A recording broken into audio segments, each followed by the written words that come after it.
transition us over, and then I see. Okay, there's all my volumes. All right, we're good. We're good. Okay. We've got volumes. Crisis Okay. averted. Whew. Thank God. Okay. But you're live if you want to go ahead and start recapping. Perfect. Okay. I wasn't sure if audio was going through or not. So. Yeah, no, we're good. We're good. You're live. Okay. Hi, stream. Hey, stream.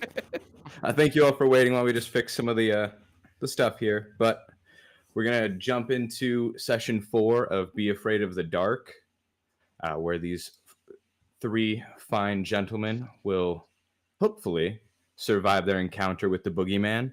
As of last session, Herndig and Igor went to the Balor estate to find some help from Julian. But instead of that, they found a vampire spawn, a Bruxa, that attacked them as they were sifting through the goods within the estate. I'd say it definitely spooked them a little bit. They fled from the estate and are making their way back to the Hyena's Laugh Tavern to regroup with Louis and Akan. While that was going on, Louis and Akan, after Akan got his gear ready, they were going to leave to go meet near the church when they were interrupted by the captain of the guard, Azan. After a quick conversation with him, finding that Akan was going to assist the 3 trespassers, the guard captain revealed himself to be none other than the boogeyman himself in disguise. Fighting a few blood beasts after the boogeyman disappeared, the 2 of them took a short rest, allowing Akan to regain some of his hit points and his abilities as a fighter.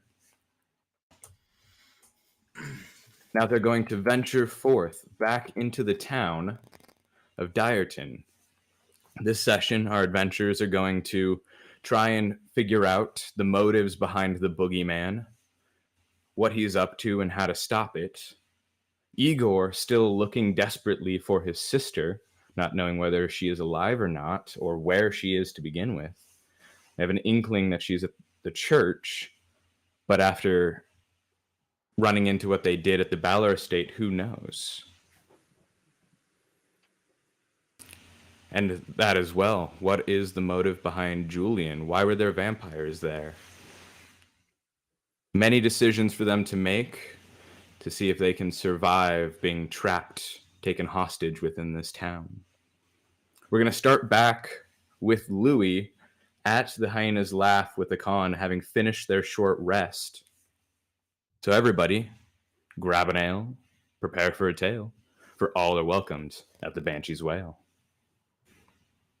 Louis, we're going to start off with you. You and Akan just fought off the blood beasts, took a short rest, allowing for Akan to heal some of his wounds from the battle. You now have your fun new dagger. Akan stands up from his chair after closing his eyes for a bit. Gathering himself, he looks over at you.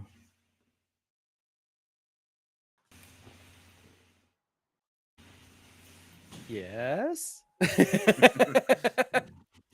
looks Well, over are at you me ready? expectantly. Why, yes, I am, good dwarf. Let's you go mocking and me? check on her. No. Why would I be mocking you? I just watched you brutally savage all of those enemies. I would never dare to make fun of you, good dwarf. Good. Well, I think we should go meet your companions. See what they've found, what Julian has given them. You lead the way, Akan. He takes a step in front of you and holds the door open. After you. As he kind of stepped in front of me while he was opening the door, I kind of blew him a little kiss. And I walk out the door. Thank you, good sir. All right, so the two of you leave the hyena's laugh and walk back into the town of Dyerton, where you run into two exhausted individuals, Igor and Herndig, running out of breath. You could tell that they sprinted over to you, coming from the Balor estate. Herndig, Akan looks over at you. What happened?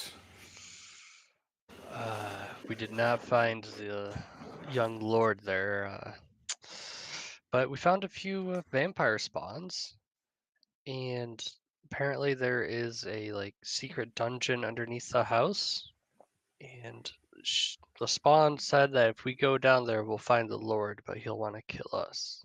So he's either dead or he might now be a vampire spawn. Well, that is unfortunate. Julian was always a good boy. The dungeon, not too surprising. That the Balor estate was the first thing built here in Dyerton. It's older than the town itself. Can I read his journal that I took from the study? Yeah, as the two of you hold that conversation, Igor reaches into his satchel and pulls out the book. You quickly, just flipping through the pages of the book, reading through the old Lord Balor's journal. He writes every single day. Some of it just normal nonsense, but you pick out some of the things as you're quickly passing through it, trying to get as much information as you can. The three others kind of pause and let you read through this a bit. You catch a few of the entries in the journal. A recent one saying, talking about a curse. You take a moment and pause on that page to read thoroughly, and it talks about him lifting a curse from himself, saying that the blade has finally let me go. I have kept it in my office in a glass case. I'm afraid to touch it again, but I fear one day I might. So I kind of just relay that back to Herndig and Louis and Archon and be like, hey, so there's a cursed sword in that manor, and I might have seen it, and I might know where it is, but it seems like this blade might be tied to the boogeyman. Interesting. There was a sword in a case, but I don't know if that one was it. Well, if you're gonna put any sword in a case, maybe I'd put the evil sword. I'm leaning towards sword in the case. Igor, you flip through the journal some more to the more recent entries, and you read about the Lord Balor talking about a traveler who entered town just a few weeks ago. He seemed to be a traveling doctor. He was handsome, but odd, and he had a strange aura around him. You continue to flip through, and it writes, I've learned the true identity of this traveler. He seems to be some sort of fey creature. I've gotten into contact a few times, and I think he knows what I am.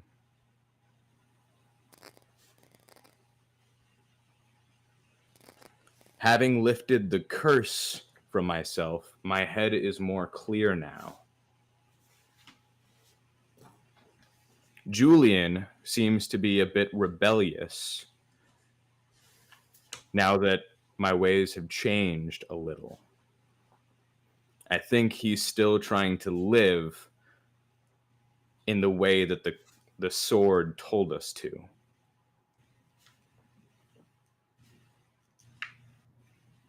I instructed Julian to talk to this traveling doctor, hoping to gather information. And that was the last entry.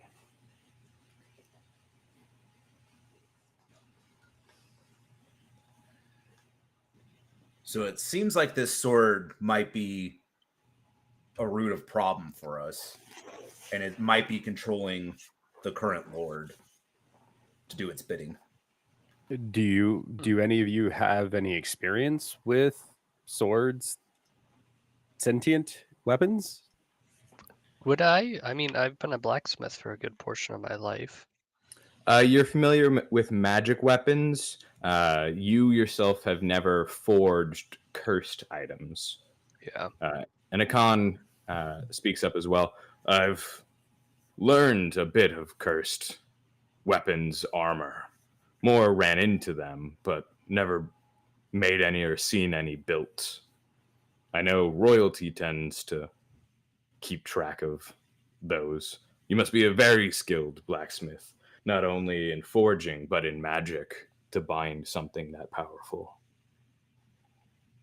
In my travels, I've heard tales of certain weapons, such as Khazadea and other sentient weapons, and from my experience, the only thing that we can do is remove the weapon from the situation. So, but I've never heard of any way to destroy such a weapon. So if we can find a way to escape the town and take the sword to maybe somewhere uninhabited, might be able to put a band-aid on the issue, not necessarily solve it. I may be able to offer a solution once we have our hands on the blade, but we'll be able to negotiate that later. But I do know quite a few individuals that I've come across along my travels that would be able to keep a weapon like that from causing any more trouble. But Did that's anything- again if you don't have a better solution. Did anything No. interesting happen to you guys while we were away? While you guys were at the tavern? Just your run of the mill demon attack, but Oh, Demons, vampires. Sounds like a lovely little town. it was we had soldiers attack us, and then they were reanimated, and they were this black goo stuff. Eek. who It led wasn't- the attack? Akan, I'll defer to you.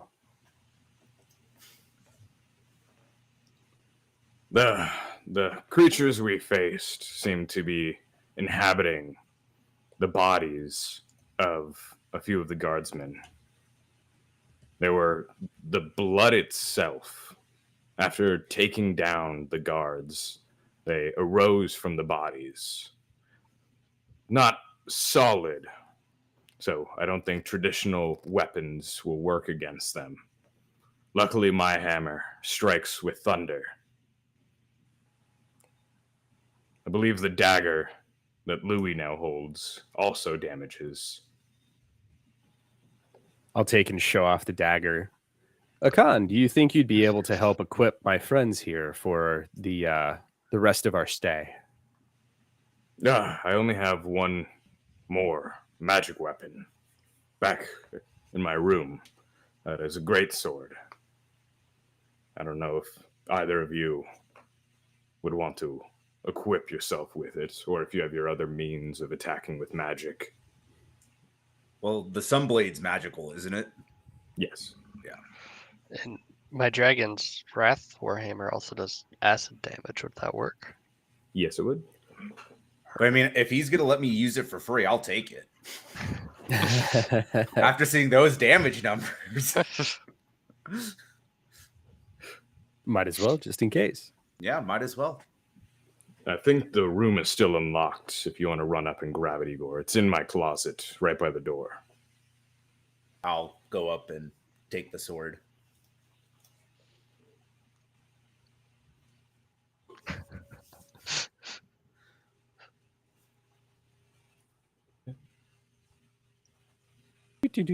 And now he has the sword. Yeah, I don't see my Or character. theater I of don't see my minding this. character piece, so Theater of the mindingness. And just had to find the words for it to add it. There we go. And Igor, you just walk away from the group to go into the Hyena's Laugh Tavern. You go upstairs into a con's room at the end of the hall, the only one you haven't gone into before. You open the closet and see this long blade from the bottom near to the top of the closet, almost your own height. You it's a mighty sword. grab it by its handle. It's absurdly heavy. Someone just a raw chunk of iron. You lift it, and as you do, you see some dwarven runes down the silver middle of the blade light up in red. And you can feel your body, even though made of metal, actually warm a bit to your core. His heart grew 3 sizes. I hold the sword over my head and yell, "I have the power." As you do, the edge of the blade lights a thin beam of fire around it. And you are also now resistant to fire while holding it. Ooh. Nice. See, it was a good idea to go and grab it.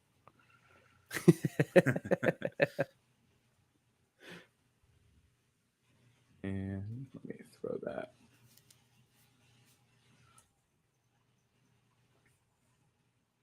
in your I was character totally sheet. going to suggest that I throw it in a bag of holding, but I don't think I have one in this. Nope. Just to have it. Yeah. I need to just keep equipping a bag of holding. Always. So I assume it's the great sword +1. Yeah, okay. Yeah, I'm just writing its name now.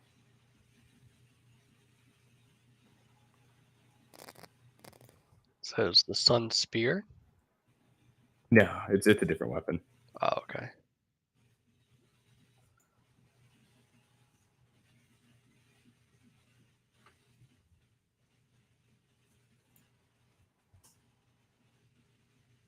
So, hey, Rob, are these enemies members of the Cult of the Dragon? No. Okay. Well, it says, on the weapon description, if you look at it, and it says if you're doing damage against enemies of the Cult of the Dragon, the acid damage increases to 2d6. For some reason, dragon weapons just hit them a little harder. It's just made from a dragon. Yeah. Well, I mean, they love dragons, so it just hits a little deeper for them. Yeah. Just like the first love. I know, right? It's like your first girlfriend punches you in the gut. It's like, oh, so much worse than if anyone else did it. Ugh. And then I'll return to the party, kind of just dragging it across the floor because it's so heavy. Khan's not gonna like that. I have plenty of gold for my dwarven friend. Well, try and lift it when swinging it, please. I will. So no, go on, Igor. Should we return to the manor and try to find this blade, or anyone else have any other great ideas? I think it's best, rather than trying to deal with the boogeyman up front and then having these individuals possibly assist him, maybe it's best to deal with them first. I think that's a smart idea. I agree. Just don't pull down the right hand of the statue. You'll know Yeah. what I mean when you get there. Poison.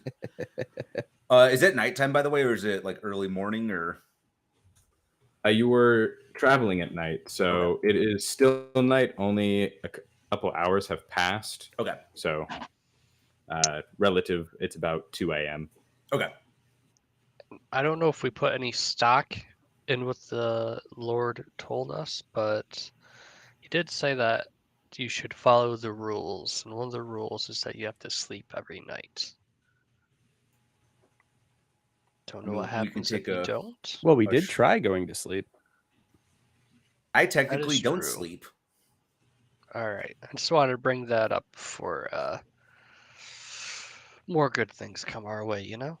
I mean, we can take a quick rest and, you know, we can maybe go in the early morning back to the manor and see what's there, or we can go right now.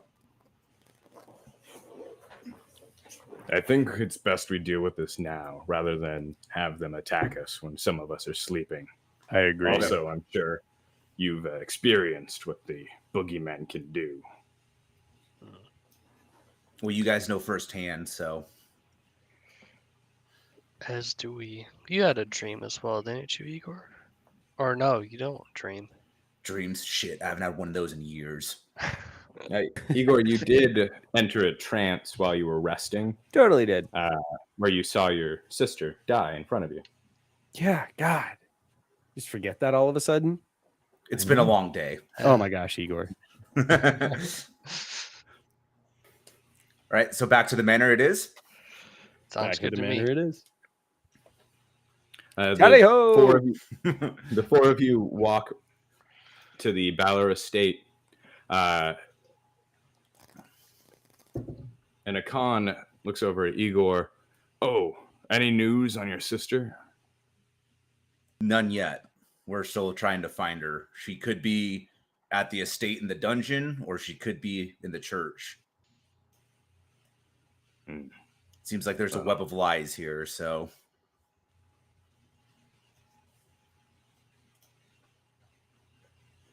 Well, let's hope we find her before anything unfortunate happens. yes. Sparkly web of vampire lies. Less Damn. sparkly. Vampire sword lies. The four of you enter into the estate grounds, walk past the front gate, continue on the path, and find yourself in front of the estate. It is extremely quiet. Like a crypt. Maybe. God. You take a moment to look through the windows in front of you to see if you find any movement. Herndig and Igor, you notice something a little different. All of the lights, all of the lanterns and candles have all been doused. You see no flicker of flame in the household, showing off any light. And here, really So- quick, before we get started, Igor, before we walk into a big fight, you have to hold up the sword of power and yell thunder, thunder, thunder, Thundercats. Just saying. Got it. Well, just for retrospective, I still have the Sunblade equipped for right now. I haven't equipped the new sword yet. Oh, And mostly being Okay. because the house is dark it's dark, and when I unsheath the Sunblade, it actually gives me 30 feet of light so we can see. Yeah. So sounds good.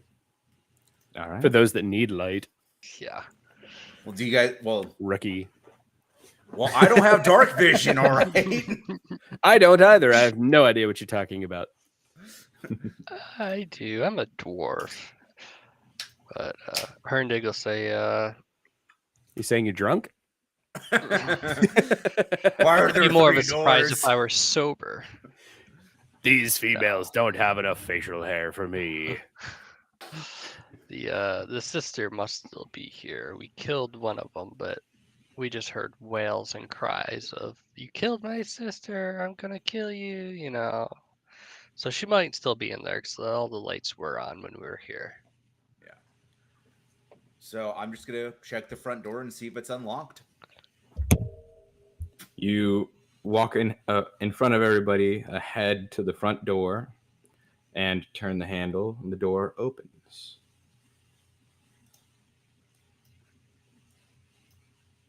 You peer inside and see no movement. It's just quiet, Too eerily quiet. quiet. Too You don't quiet. hear the footsteps of anybody. above you as you look up to the banister above on the second floor. And you don't see anyone peering down. Oh, Herndig, I believe you said you know where this blade is. The one that was in the case, we can go up the stairs on the left here and then go through the room. There's a case in that room in the big foyer. So What do you think? Should we deal with this blade first or find the Lord? I think we should deal with the blade first. Agreed. I agree. The Lord might be a vampire, so that might just be inviting more combat.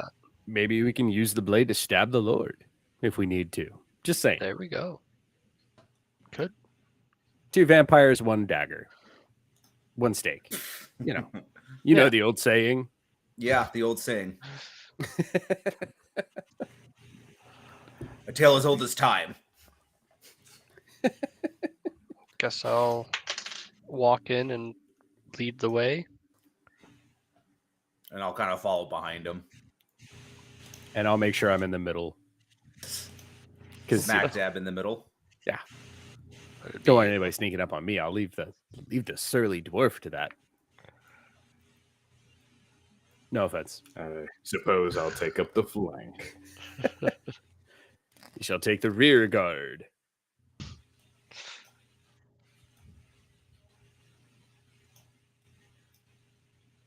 All right, and let me move you guys. Roll for initiative.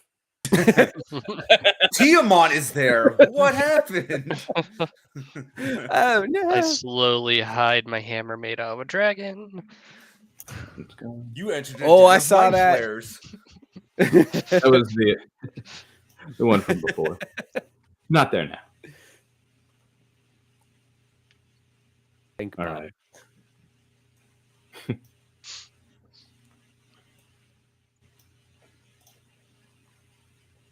All right. So where was this blade? I'm not on the screen upstairs still. You gotta move your. It's down below the second floor. Oh, step. Yeah. up.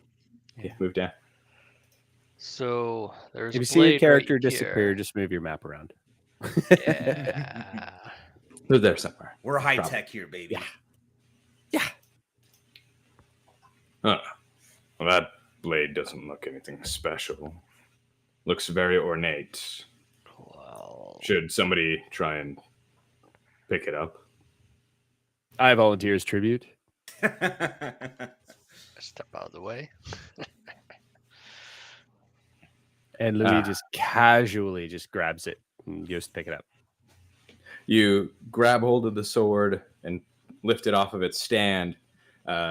This one more just set up on a decorative stand. Mhm. You pick it up. It feels very well balanced, but you notice the edge of the blade all around has been dulled. You lift it up with anticipation, look back at Herndig. Your eye twitches a little. You let him know you feel nothing. No, I'm gonna lift it up. I'm gonna turn around, eyes wide, mouth dropped, mouth agape, and start shaking, trembling all over my whole body, and just look at him and go, "Just kidding, nothing." Well, Uh, there's another blade in here, but I don't know if that's anything. Igor, didn't you say you thought you knew where it might be? Or Well, were you thinking the same thing? I mean, if you wrote about a blade in that journal, I'm assuming it's probably in the same place the journal was, maybe his personal study or his office. probably a good idea. All I right. think this one was just ornate for decoration. And I'm gonna unsheath the sunblade so we can kind of see where we're going since it's still pitch black. Here, really so quick, you- before we go any further, you said that we did a short rest, right? Yes, you All and Akon did. Yeah. Oh, okay. Did a con rest for HP? Yes. Okay, cool. I don't want my bodyguard to, die. Just He's put a a good ring on meat it, shield. Louis. It's a good meat shield. What can I say? So That's through this door here, right? I'll just stand in front of the door. Akon looks at you. I have no idea. I wasn't talking to you. Igor, you found the book in here, right? While I was being... I think it was the grappled. room adjacent to it. I remember the Okay. vampire kind of running and screaming out the window. You guys were just here a couple hours, not even like an hour ago. Well, I was just in here with the vampire. I don't think you actually went into the other room. Unless you did and let me suffer longer by myself. Akon turns back. You're a big, strong Louis. dwarf. You can handle it. I'm here. I'm here. Ah, there you are. Yes. Want to make sure you weren't getting ambushed, I was. being by yourself. I was in chat. And then, can I just kind of encase the room down that I'm in? This little office. Yeah. You enter the room first before everyone else. You kind of just head straight there. You look around. You remember the cabinet on the far end, the table in the center of the room with a chair where you found the journal, a small bookshelf that you quickly sifted through last time. Found nothing of importance. And then far side from you, you see a glass case on top of a table. In it is no stand or anything, but you remember looking into the case and seeing the shadow of a blade, of a sword, on the desk, almost as if it was laying on it, but carved into it. I yell, Louis, I might need your services. Run forward. Yes, Igor. You rang. Another sword for you to pick up. Ooh. And I kind of just point over to the case. Akon walks over as well. He peers into the glass case. Huh. A blade without form. Interesting. Louis gonna lean up close to it, kind of bend over, his face right up against the case, push his nose up on it. Tempting. I'm surprised you can see with all that fog. Drumming his fingers. Oh no, I can't see a sword. I just find a curious case, and it makes me want to open it. And I'm drumming my fingers on the side of the case, debating it, and then kind of just tapping to see if anything magical is tingling my fingers or anything. So I'm kind of investigating it to make sure that it doesn't like sting my nose or sting my fingers. Of course, nose probably isn't the best thing I should put on it first, but you know, daring. See if you smell anything nefarious. Exactly. So tapping Uh, on the side of the case, but do I feel anything? Yes, actually, tapping on it.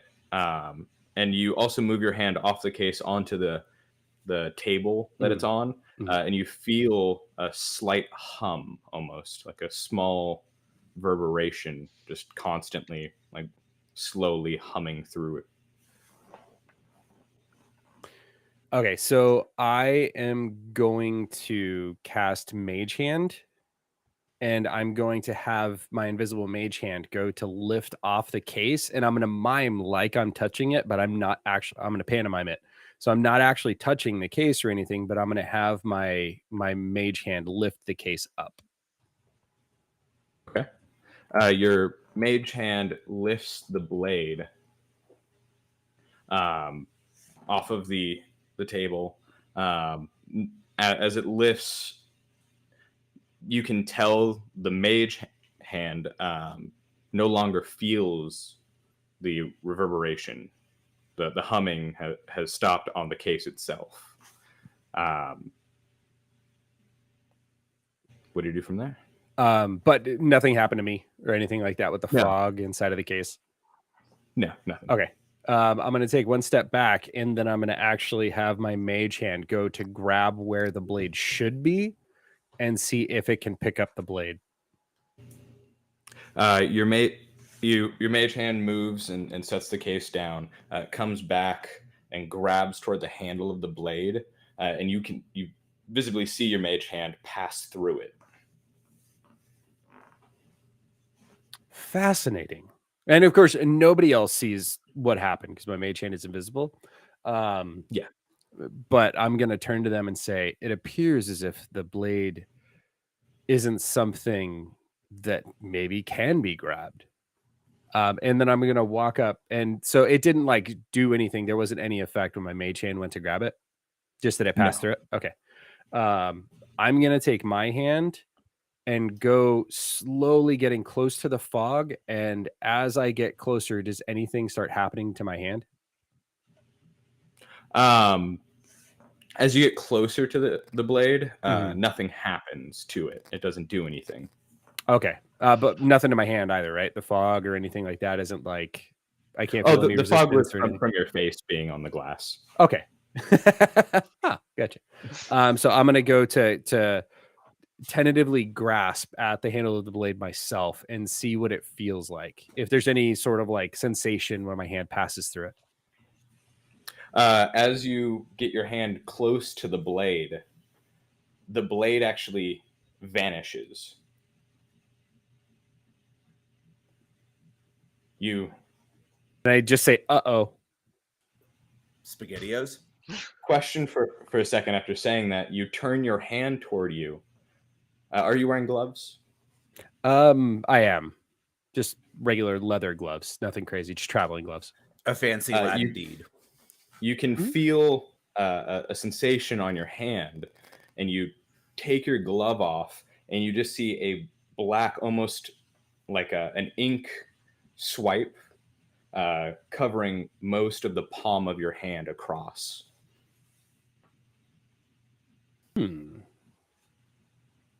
I'll show my hand to them, the black ink, and say, "Well, that happened." How are you feeling? Does it hurt, or do I feel any sensation other than just the black ink? You feel a small sensation, and it actually feels as if you're holding something, even though your hand is open, as if something's resting in your hand. And you start to sway a little. Your head begins to get a little cloudy. Can I like tap it on the table, like where the blade would be when I tap it against the table? What happens as I start to sway? Do you just like palm down on the table? Yeah, slap my palm down on the table and see what happens. You slap your palm on the table. Nothing happens. Take my other hand and try and wipe away that black ink, like take the glove and try and wipe it away, do anything that I can. Is there like I can't see it, like a spectral like blade or anything in my hand that would have any sensation when I go to touch it with my other hand? With your other hand, no, you don't feel anything. As you're touching your palm, your hand closes, and as you do that, a long shadow comes out from the palm of your hand. The blade appears as you close your hand. Oh, okay. So, You collected weapons. all right. This thing doesn't make my head feel good.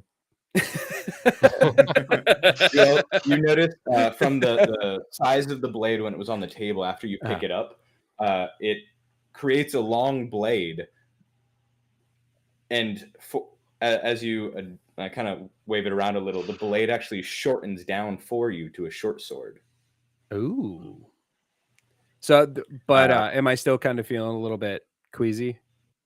A few moments pass. The queasy begins to pass. You also feel, if you want to check your character sheet real quick to see the change. I'm looking at it.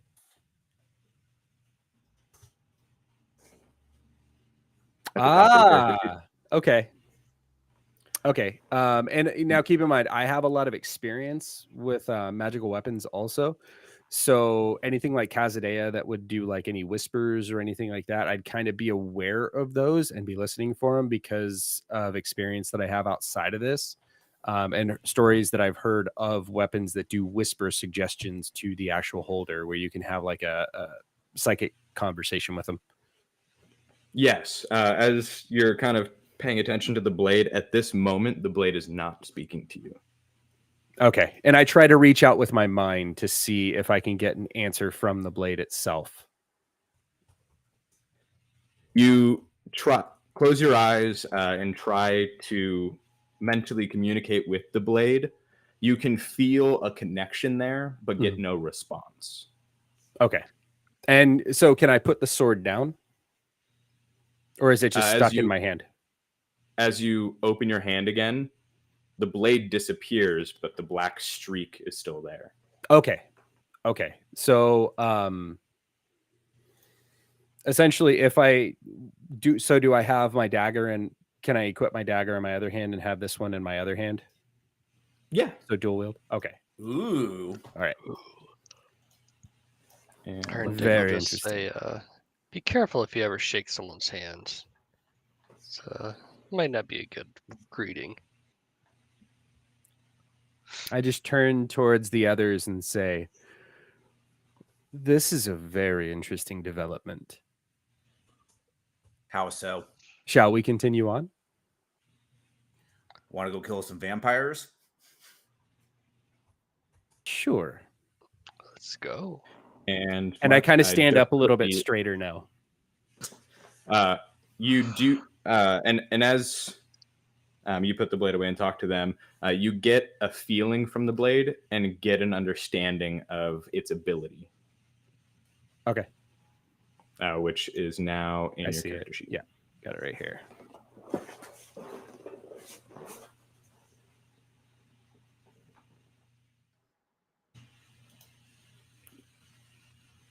And let me also add the second part of its damage. I was going to say, yeah.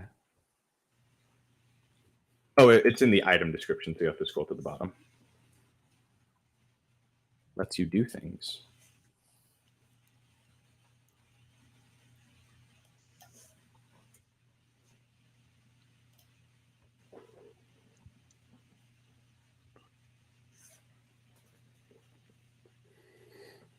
I have to make the box bigger on roll 20.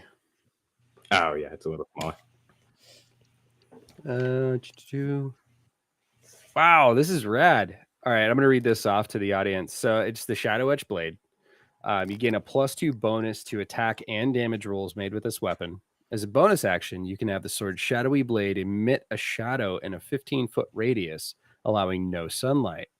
This area is lightly obscured to all creatures not wielding the Sword of Shadows. While the blade persists, you can use an action to expand or reduce its radius of shadows by 5 feet to a maximum of 30 feet or to a minimum of 10 feet. Okay. So since it's emitting from the blade, would I be able to see through it? Or is it like a Yes. globe of darkness? Okay. No, you are the only one that can see through it unless anyone else can see through magical darkness. Okay, so it's kind of like Devil's, like I just natively natively have had Devil's Devil's Sight. Okay, cool. So does it allow me to see through other magical darkness or just mine? Just yours. Okay. But now, So let's go super meta with this. Now, if there was magical darkness cast on me and then I cast my magical darkness, can I see now? no. Oh man. Because on! that other magical darkness cancel effect it is still there. All right, fine. Okay. This thing is rad. Yeah, now that you're dual wielding those two bad boys, you're going to put some damage down. Yeah. Yeah. So, okay. So, is a bonus action. Okay. So it's an action to expand it. Interesting. So I'd have to, even though it's a bonus action to cast it, it's an action to expand or reduce it. Interesting. Yes. Okay. All right. Ways to think about how to use it in. Yeah. Yeah. That's going to be really fun later. It was interesting that you were the one that grabbed it. Would you say that? Yeah, it is. Very interesting. Things make sense. Especially with Yeah. Yeah. Yeah. So Akon looks over at bum. Louis. So with it on your hand now, I think it becomes a little difficult to destroy. I believe that it's something that can aid us. I don't believe that it's something that we need worry about destroying at the moment. I don't No. feel any magical suggestions or anything. It's not trying to speak to me. So I do believe that we can continue on, and it'll be something. I mean, we have quite a few enemies ahead of us. We have a church to go through, and we have this dungeon. So we can worry about this after. Okay, well, I guess we can go down to that dungeon. If you begin to hear anything, let us know. I will. You'll be the first person I tell, Akan. I've seen what you can do to demons and shadow folk. Yes, we will banish whatever is in there if it is. Aha. Well, All right. Well, you want to show us where this dungeon is? yeah, down the hole, I guess. Just kind of. So, like in Guess we follow retrospect, them. I'm just towering over everyone because I'm with dwarves and a halfling. You're double I'm their height. Pretty yes. tall for a dwarf. I'm like 4 foot something. Yeah, but I'm like, I But- think my guy's like 7 foot. He's on border of being a large creature. He's as tall as a Warforged can go. As I walk behind them, I'm just making the sword appear and disappear. Appear, disappear. Appear, disappear. You having fun there, Louis? Huh? You having fun there? Of course. Always. Now, here's a question, Louis. Does it still work if you wear a glove? Let's find out. I put my glove back on and then close my hand and see what happens. The sword appears through it. There's your answer, good dwarf. I guess it's able to be concealed. That should come in handy. All right, and let me move you guys back.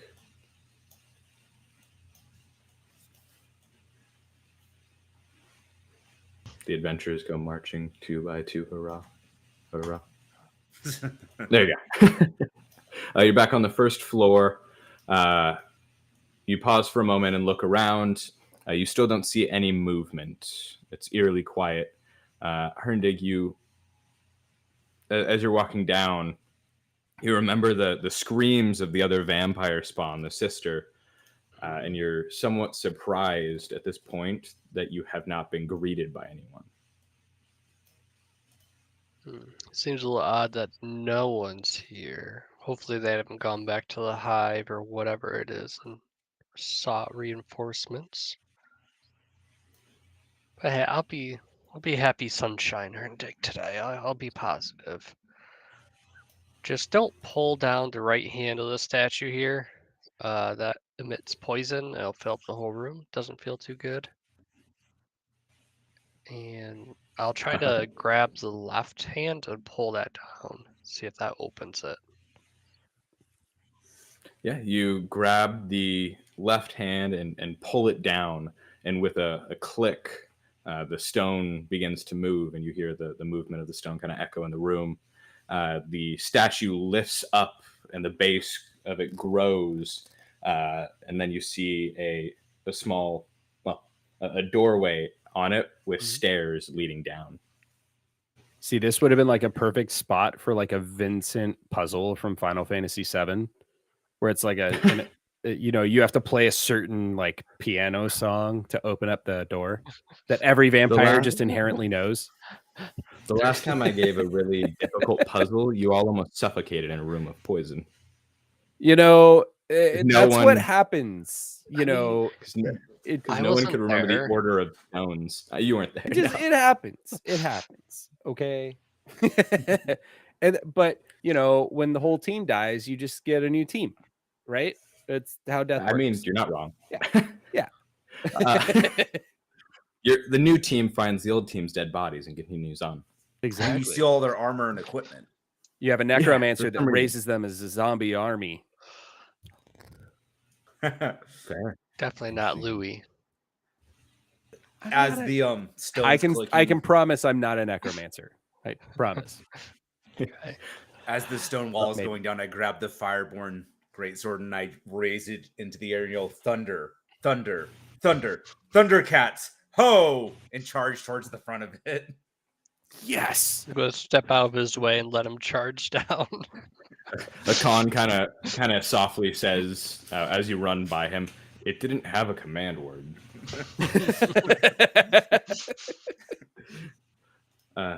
So let me unequip. It's a dwarf who needs to other- lighten up. So Igor, you want to go in your character sheet and unequip your shield then, as you're holding a two-handed greatsword. There you go. He's a warforged. Shouldn't he be able to like single hand, like dual wield, like a two-handed greatsword? Just pick it up. Just like add another. See, we need an artificer to like add more pistons to his arm. He didn't. It want needs a that feat. V8. It needs a V8. This is did- the leader of the army in what was it 10,000 orcs. He one-handed a freaking two-handed greatsword in each hand. He dual wielded two-handed greatswords. The leader of the orc army. No, I was went amazing. defensive spec for my paladin. So Yeah, Gotcha. it's a thing. You can, but he didn't want to. But with that, as you guys, with Igor leading the charge, sprinting down this long staircase, the other three of you following a distance behind him, letting him see what's down there first. We will take a quick 5-minute break and come right back to see what's at the bottom of the staircase. Be right back.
We're live. All right, welcome back. And we're going to kick back off as Igor, you're sprinting down the staircase that seems to just go on and on And and on on and on. and on until you finally hit the bottom. You can tell that you are deep underground now. Your great sword shining a small amount of light around you, but not nearly anything that your sunblade was. You go down to the bottom of the stairs, and you see you're greeted with a small table with a candlestick that is lit, and a few torches on the walls that are also lit. You pause for a second as you hear the steps of your companions behind you climbing down the stairs, taking their time. You can hear muffled sound of voices down the corridor. Can I try to listen to the voices? From this distance, you can hear the sound of it, but you can't make out what they're saying. Can I cast Divine Sense? Yes, you can.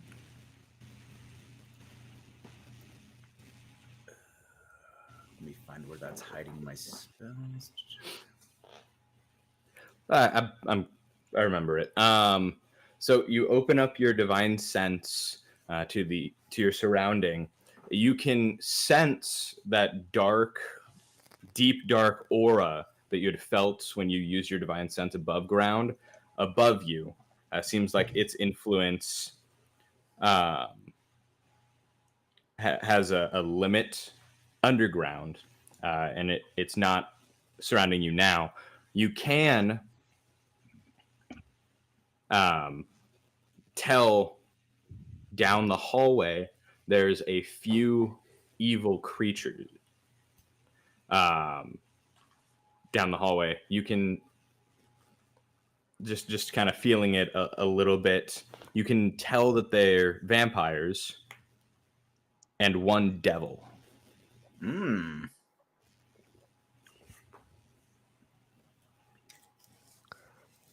And you said there was like a table with candles on it? Right next to you. Is there any like parchment or any writings on it that I can look at, or just a No, straight table? it's just there by itself. You suppose for somebody to grab the candlestick and walk with it if need be. I'll just grab a candle and hold it in my hand. Okay. A little bit more light around you. The rest of your party now at the bottom of the stairs. You turn around and you want to tell them about what you're feeling. Yeah, I'll just kind of relay like there's vampires down here and a devil. So if you have any magic items, equip them now because it's about to get hairy. Or Dig will just be breathing slightly. Great. Kind of thought there would be. Ugh. Do you need a beer, dwarf? I should have brought a travel beer, yes. A roadie? Travel ale. Con. I should have grabbed one. I apologize. Aw. So disappointed in the dwarves. All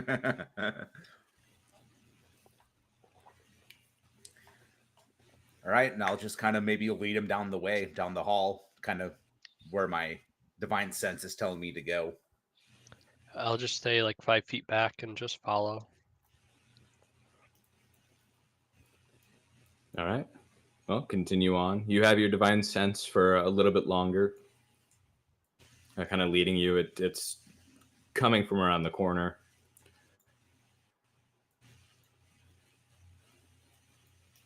As you turn the corner and look down the next corridor, the next hallway, there's another table with a candlestick that you can see from the distance. In the center of the table, a skull on one side and a small book on the other corner of the table. You're looking down. You can see on your left what seems to be iron bars, and on the right, which is where the aura you're feeling is coming from, is another open hallway. I'm going to grab him and stop him, like not saying anything. I'm going to put my finger up to my lips to silence him. And I'm going to try and poke my head around the corner to look in inconspicuously without being spotted. Try and scout it. So do you want me to just walk around him and like kind of step right there? One's basic, because I just want to peek my head around the corner and kind of take a look. Yeah. Okay. You can go forward for a second and then just come back. I didn't, hold on. I didn't have the screen. You zoomed can out. stay there for a second. Okay. All right. And I want to take a step back and do the same thing to the other thing. Just kind of peek towards the bars really quick, just to make sure that nothing's going to spot us from either side if we turn the corner. Yeah, go ahead. All right. I don't see anything. All right. So I'm going to wave towards them and have them come up to this. Like I'm going to try and get them to walk up to me and then get them to stop. The three of you, well, and Akan, two of you and Akan, see Louis kind of gesture you forward. Akan whispers just enough for Louis to hear. What do you see, boy? I whisper back. Nothing yet. Clear hallways, but I'm going to step ahead into the open hallway to see if there's anything ahead of us. I seem to be the most light-footed in the group, so I will volunteer to step forward. Take your time. Holler if you need us. Will do. The three of us will hold here. While And- Lou's doing that, I would just pick up the book and slide it in my bag. Okay. You take the small book, throw it in your pouch.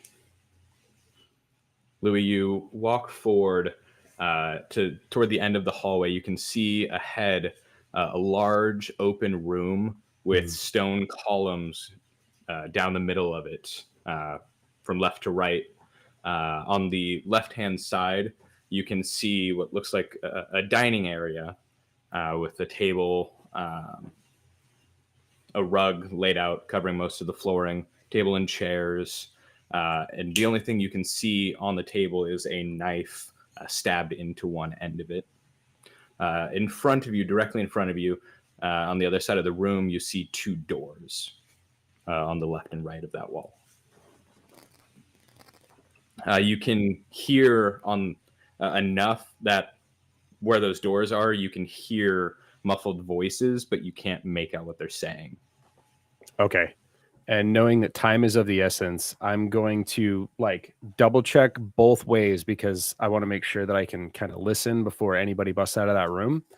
I want to try and look left and right and as quickly as I can make my way across the room and try and listen at the door to see what I can hear. Okay, you light-footedly run across the room. You can choose which door to kind of go toward. Whichever had the loudest voices. You peek to the left and peek to the right. You can hear them evenly. Okay. So we'll say you hang. Sounds like to same the- room type of a thing. Two doors, Yeah. same room. Okay. You hang to the right door and listen in.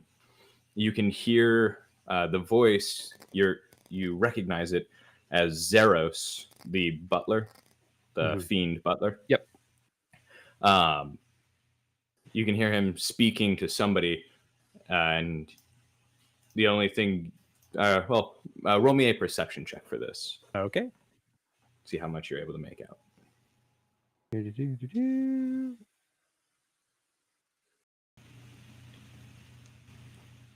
Not bad for nat one. I know, right? Not bad for not one at all.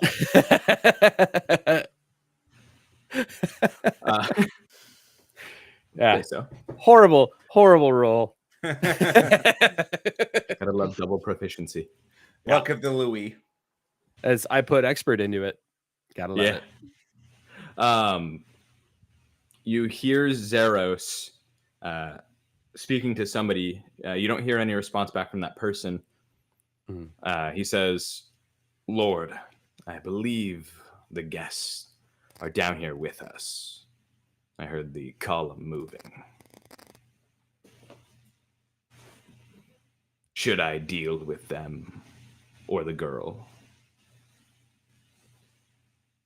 And then you hear another familiar voice.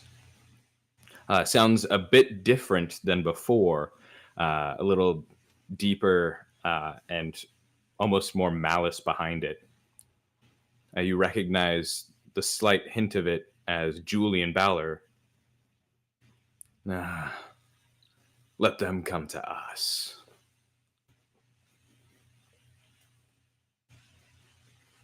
All right. Let me take a look because I want to take a look at. Let me see.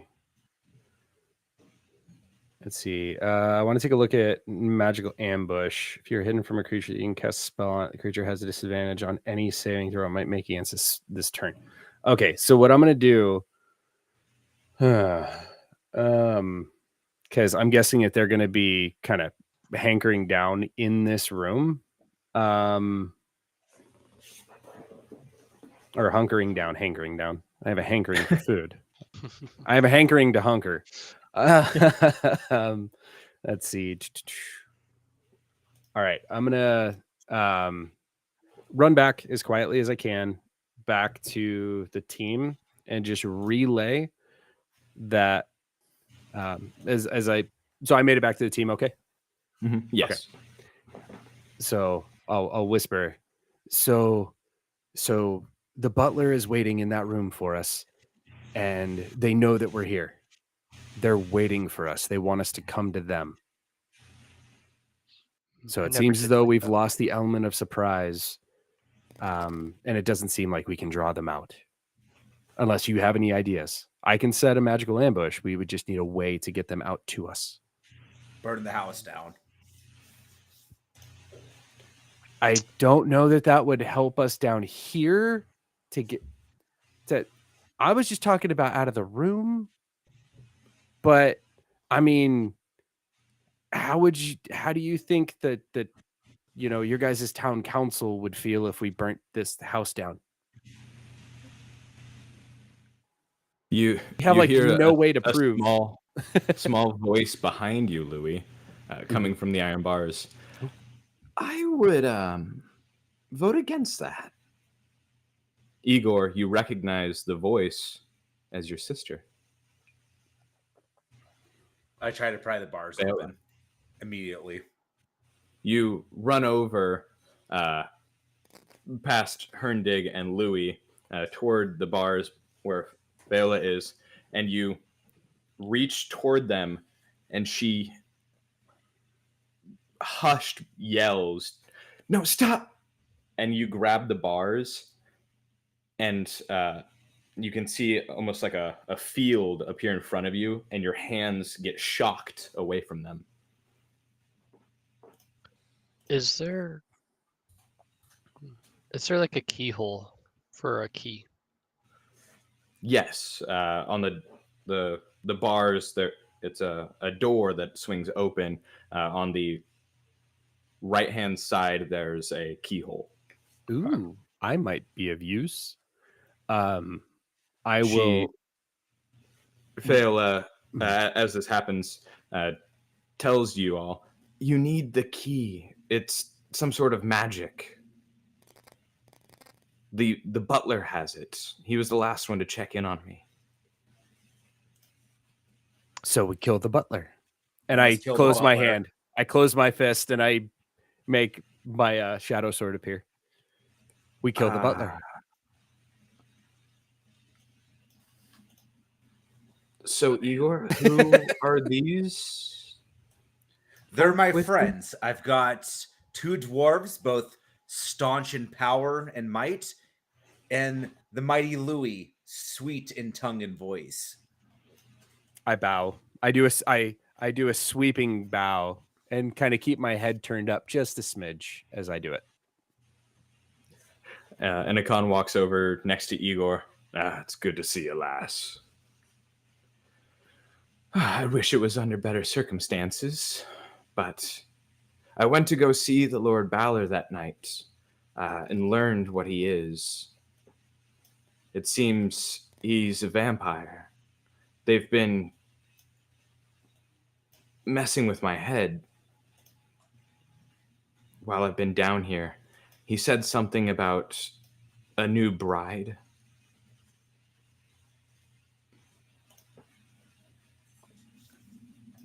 What But bride I would that heard- be? I think it's me. Wonder what happened to the old lady, Valor. She was just here earlier today. Oh, you ran into one of the sisters? You could say that. They're not actually sisters. They're his other brides. There's 3 of them, but I think I overheard that one of them died. Yes. Firehand, yes. Gentlemen, all I don't mean to seem that, we're in a rush or anything, but we seem to be in a villain's lair and there are vampires and there are voices behind us. Maybe we should pick this up here in a bit. Is there anything that you can offer that would help us relieve the butler of the key? He kept it in his jacket pocket on the inside. I don't know if you'd be able to get it away from him without him knowing.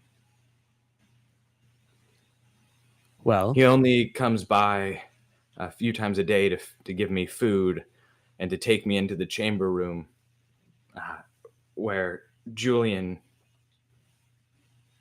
would mess with my mind.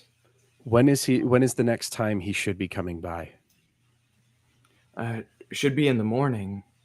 I've been trying to keep track of time of day down here. It's a little difficult, but I believe it's nighttime right now. Okay, so that's not going to work to our advantage. We're almost out of time. I vote we just go with the distraction. Somebody knocks on the door, yells housekeeping, and backs away. We see what happens. I can do that. Igor, did you bring idiots to save me? These are the finest men I know. I bow again. The finest idiot he's ever met. She squeezes between her eyebrows.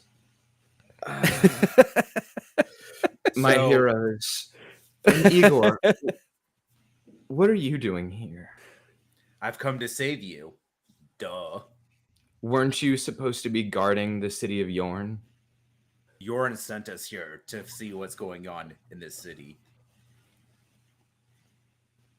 Well, it seems like my stupid brother's made some name for himself. Hey, Rob, your whole face is hidden behind your microphone.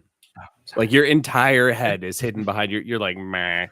This thing has a mind of its own. Sometimes it just raises up. So I have a question. And this is just hypothetical. Could I dimension door into her cell and then Misty step back out with her and she would be out of her cell? You can't take things with you with Misty Step. And if there's magic, probably not the best idea to try and carry somebody back through it. Okay, well, Would it be nice if like Dimension Door just like stayed open and you could like walk Exactly. through, Well, grab somebody, and because walk I was back looking at my through? spells, I'm like, I could do this in theory, but that's why I wanted to ask first before I started doing it. A future Normal idea door, for a yeah. homebrew spell. Yeah, just saying, Rob. Gotcha. Hey, it'd be fun. There have to be Now, barriers against something, everything.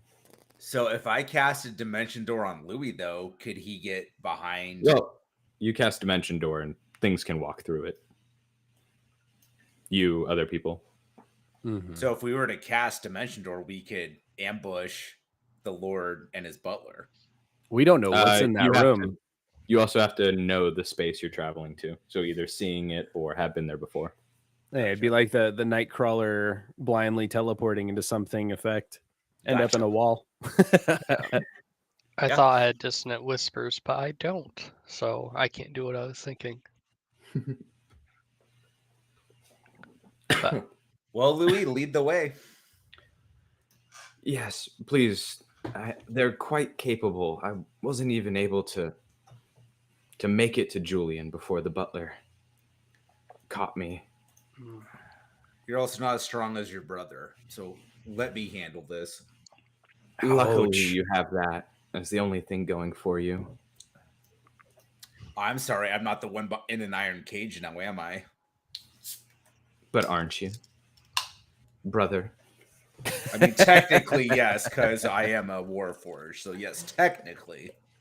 Oh my It god, that's seems like you've made like-minded friends. oh my god, Oh, we're friends? so Oh, dark. okay. Making fun of him for being a tin can, so dark. Your husband says hello, by the way. Oh, Ah, thank God that man survived. I didn't think he would. And I'm just gonna wait for Louis to show us where to go. oh my god. Just gonna walk up, just kind of walk away, shaking my head. Kind of doing this whole like stay quiet motion to everybody behind me. And I will lead the way. I will try to walk quietly, but Chink, chink, chink, chink.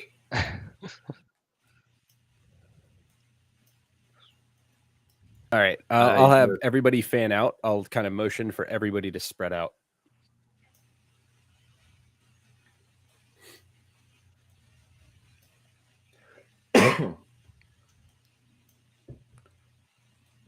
You hear a whisper from across the room, Akan. He motions over here. Do you know what this door goes to? I do not. I didn't hear any voices from that one. We could try it. I'll just kind of see if I can silently open the door and kind of peek into it really quickly. Yeah. You use your mage hand to hover and grab the handle and turn it. Mhm. The door quietly clicks, and your mage hand pushes it open for you. You can see another hallway seeming to wind around into the direction that this chamber in front of you is, and to the side of it. Can I cast Shield of Faith on Louis as he's walking through here? What's 60 the distance? feet. Yeah, if you want to pop Shield of Faith. Yeah. And I'm also going to cast I'm going to use an action to cast my my kind of aura of darkness around myself with the sword. Okay. You use a bonus action and just fill the room you enter into with your magical darkness. Now, does that magical darkness stay on my sword? So it's basically Yes, it emits from it. Okay. So I'm just going to continue to walk down the hall in this globe of darkness to kind of scout it out really quickly. It kind of as fast but as silent as I can.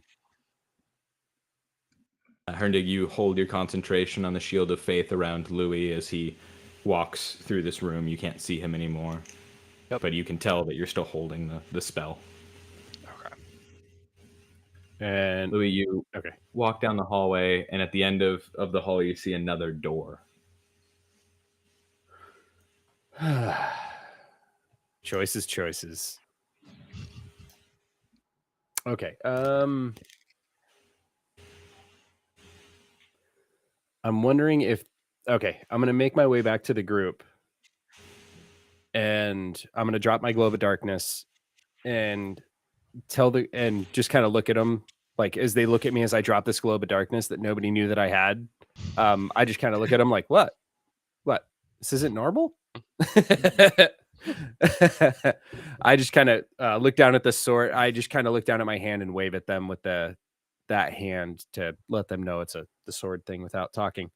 And I'll quickly walk over to Igor and ask him if there's any way that he can bar the door while we check this other one.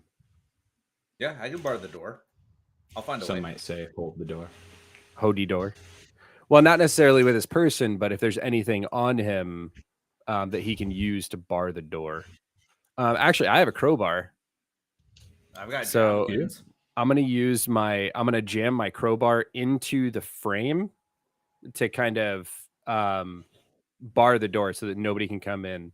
Because I'm Now, are you doing this to the door that's in the room that you're in, or the one at the other side of that hallway? I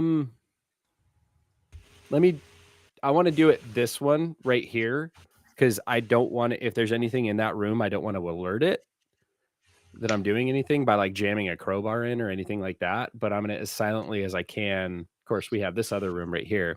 But I want to as silently as I can use kind of all the stuff that I have, like because I have the hempen rope. I'm going to take and use rope and a crowbar to fashion something to bar that door. Is the door itself metal? It's wooden with metal rivets. Door jamb wooden as well then, or stone. Okay. All right, Louis, you use a crowbar and jam it through the door handle and tie your rope around it and fix it to next to the door. There's a lantern, a torch holder, and you fasten it to that. Okay. So that if anything were to try and move it, they'd have to break the crowbar and the rope holding it. Yeah, it'd be a whole bunch they'd have to get through. Awesome. All right. And then I'm going to with my mage hand, I'm gonna knock on the door. And I'm gonna take a step back over here. And yeah, right about here. And then I'm gonna ready. Knock on the door. Yeah, I'm gonna have it knock on the door, and I'm gonna ready a with that hand that my other sword is in, that magic sword. I'm gonna ready a throwing dagger. Okay. For anything that like comes through the door.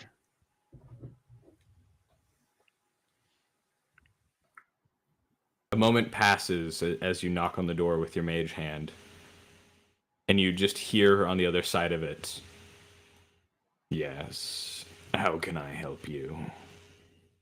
I'll have it knock again. Girl Scout cookies? Do you like that secret knock, that or shave and a haircut knock? I take it you're the intruders. I knock once for yes.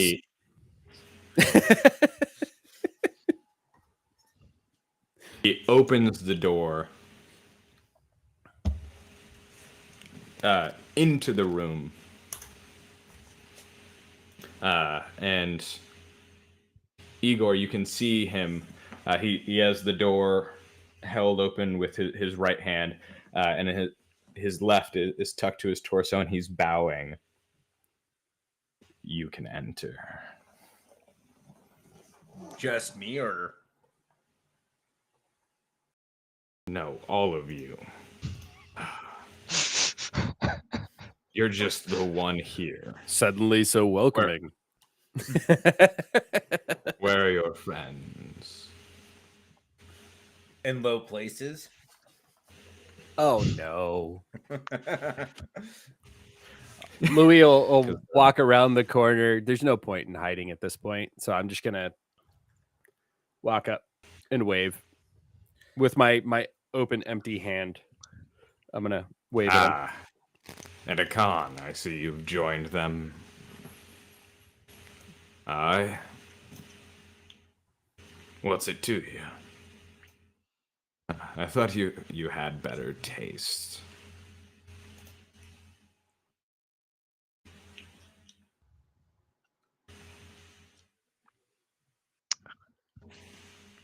Akan looks over at Igor.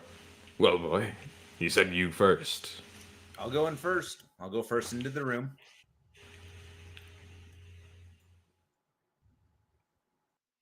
I'll follow behind him. As will I. Oh, and by the way, Rob, when I do dual attack or 2-weapon attacks, I'm gonna lead with that shadow blade that you gave me. Just a heads up. Yeah, you just choose which one. Yeah. You know how dual wielding works, right? I've never used it. I know that You I can lose use all your bonus bonuses on action the to attack. because I could use my bonus action for it, but I lose the bonuses on the second one. Yep. Yeah, it's just the base. Yeah. You enter into the room. A large rug, blood red, covers the entranceway. In each of the four corners of the room, there's a large stone mantle. At the top are what look like dragon skulls, small dragon skulls with the mouths opened, bearing their teeth. In the center of the room is a stone table up on a rise, and on the other side you see stone steps and columns leading to a stone throne. Sitting on it is Julian, and there are two women next to him. He's sitting with his arms thrown over the arms of the throne, and the two women are on his right and left. The one on the right is an elven woman with bright red hair, adorned in a very nice dress. On his right, it appears to be a human with brunette hair, wearing a nice attire as well, wearing a blouse and pants. He looks at the three of you or the four of you as you go to the middle of the room, and he says, "You may kneel."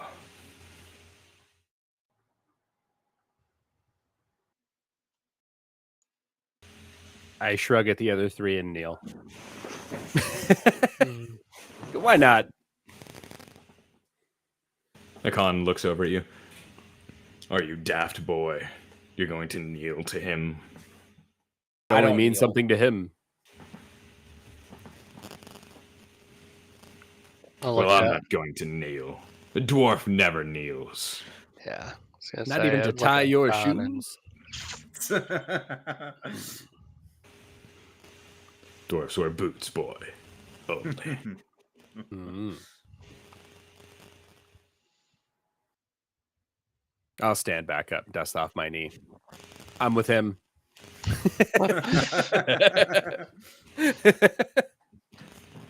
Julian, what game are you playing? It's not a game, old daft dwarf. I've just taken my own throne. You all seem to be playing a game.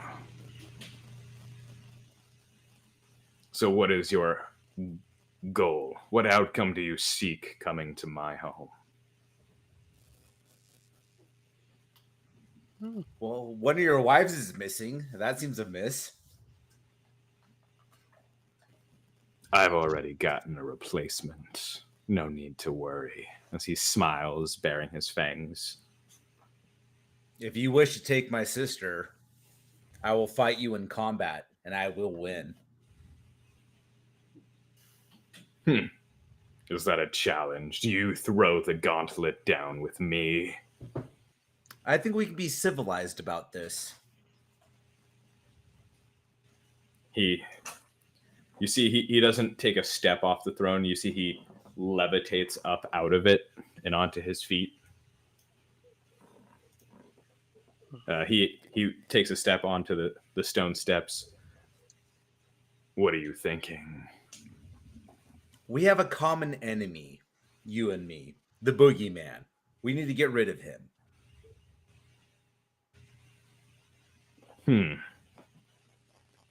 Go on.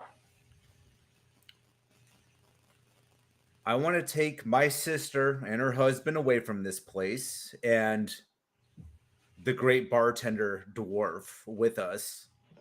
You can have your little vampire kingdom and do whatever you want. We'll help you kill the boogeyman, but I want to take what's rightfully mine. I want to take my family out of this place. Herndig would add a stipulation. As long as you keep trade up. Yeah, as long as money flows in, we don't care.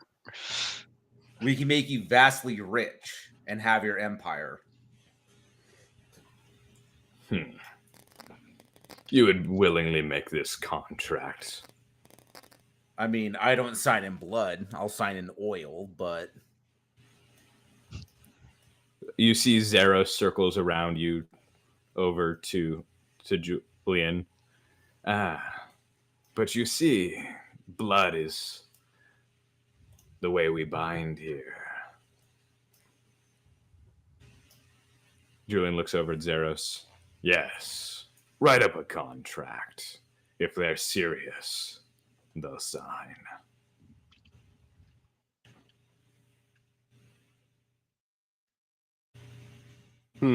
Contract with a vampire.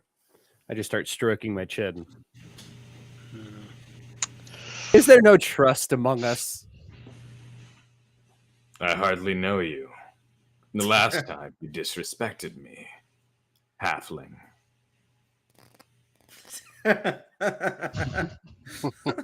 I regret certain decisions, but not all of them. Just some of them. Most of them, really. Please remind me again. I'm sorry. We were attacked by demons. I've forgotten things. I must have taken a bonk on the head.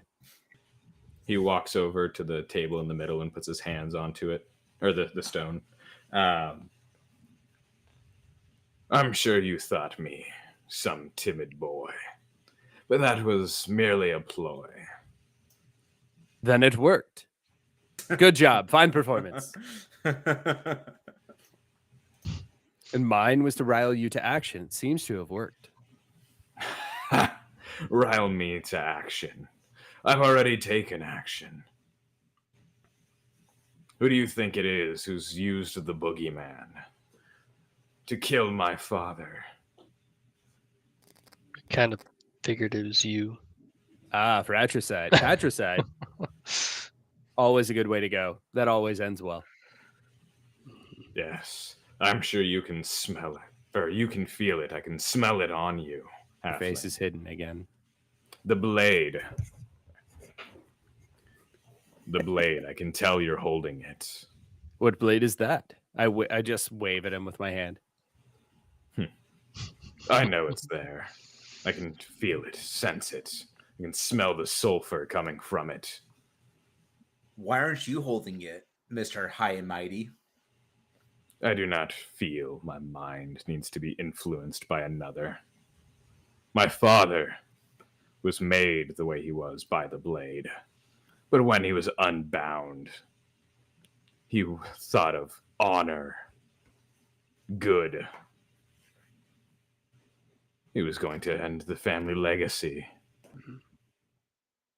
So maybe we do need a contract if you don't value honor like your father did. We keep promises. I do not value your word, but your actions.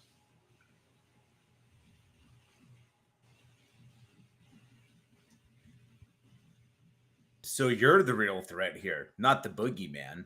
You're the real threat here. Oh. That creature and his dark god. I would call it a threat, but we've already made a contract. He cannot harm me, and this is to be my land, whether you survive or him. But I also cannot harm him, and let him do what he wishes. So just to cover the terms of the contract again, what exactly do we get out of this? I will not slaughter the four of you here and turn you into spawn. I will allow you to go face the boogeyman. The metal one can take his sister. I will find a new bride. The four of you may leave, but never return. Sounds good to me. Zeros, write the contract. Oh, and I get to keep this. And I wave my hand at him. Oh, definitely. Never bring that thing here again. I feel no influence. I'm sure the queen is quiet right now. The But queen. you'll soon hear her voice in your head, in your dreams. influencing every decision you make. How you did were your once- dad become unbound again?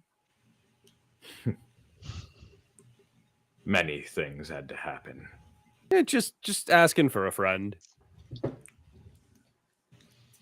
Well, he looks over at Herndig. I'm sure you remember the last time you saw my father. He didn't have his right hand. It was no accident. He severed it himself. Gotcha. I was afraid that might have to happen. I look down at my left hand and go, well, good thing I'm ambidextrous. Oh, her influence won't stop there. Once bound, there you must find magical means to end her telepathic connection to you. You must sever the sword from yourself, and then sever her bond to your mind. I look down at a magical whistle around my neck. Say, seems like a fair deal. But you'll notice more and more as she gets into your mind, you won't want to.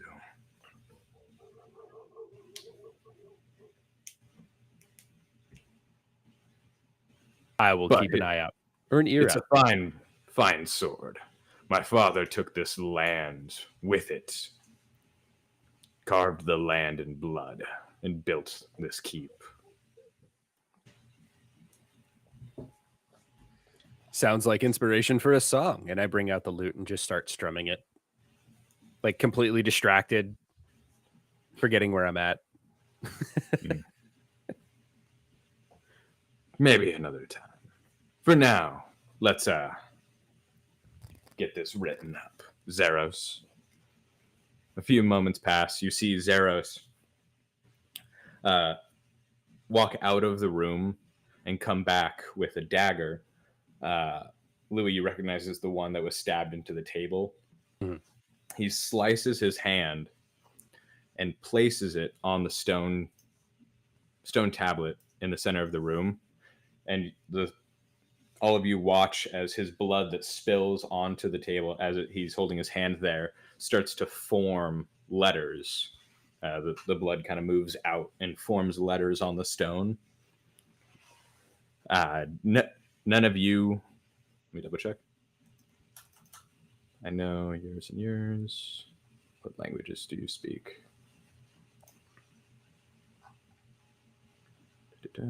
None of you can read it.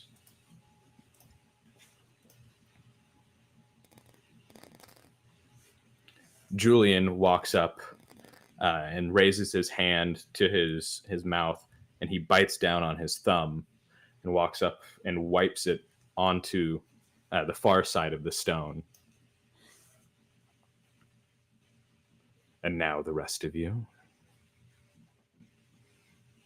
I will step up first. Louis will. I take the blade and I slice the hand that I take off my glove and I slice the hand that the black streak is on. And I drop that blood on it Okay. for reasons. Akan walks up, takes out a small dagger out of a piece of his armor. Looks like a concealed dagger that was made into the armor. Slices a bit of his finger. Before he and wipes drops the blood on there, I'm going to stop him and go, Akan, are you really ready to walk away from your homeland and not come back? I think after this, I'm going back to my homeland. As you were?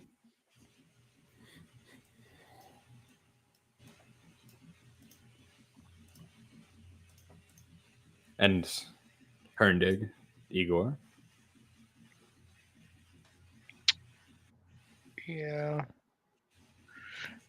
I'll walk up to the Herndig will walk up to the altar, pull out his dragon's head hammer, and poke his thumb on top of one of the horns or one of the teeth of the dragon, and just kind of put his thumbprint down onto the table. And you, one clad in iron, What do you wish to do?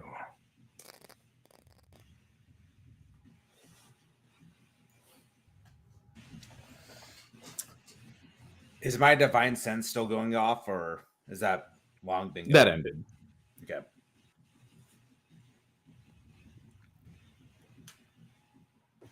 I want to cast banishment on him. Oh.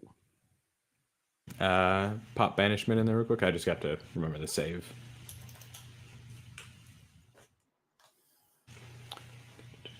And are you doing this on Julian or Zeros? Zeros. Zeros? Wait, which one's the butler? Is that Zeros? Julian. Yeah, Zeros. Oh, it Okay, is. so I'm Ju- casting on Julian. Julian. Okay. Or the butler, you said? No, I'm casting on the big Okay. boy himself. Gotcha. And charisma save. Okay.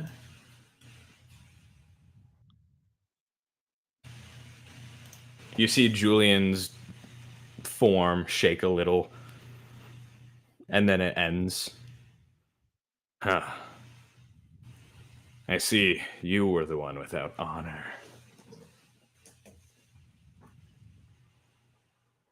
The three of you are bound by the contract. Do you wish for him to influence your choices?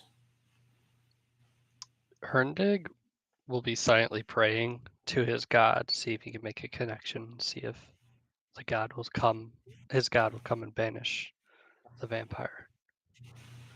You again try and reach out to your god. This time, you're able to connect with them. And they say, well, you ask that of them, and they do not respond. Okay.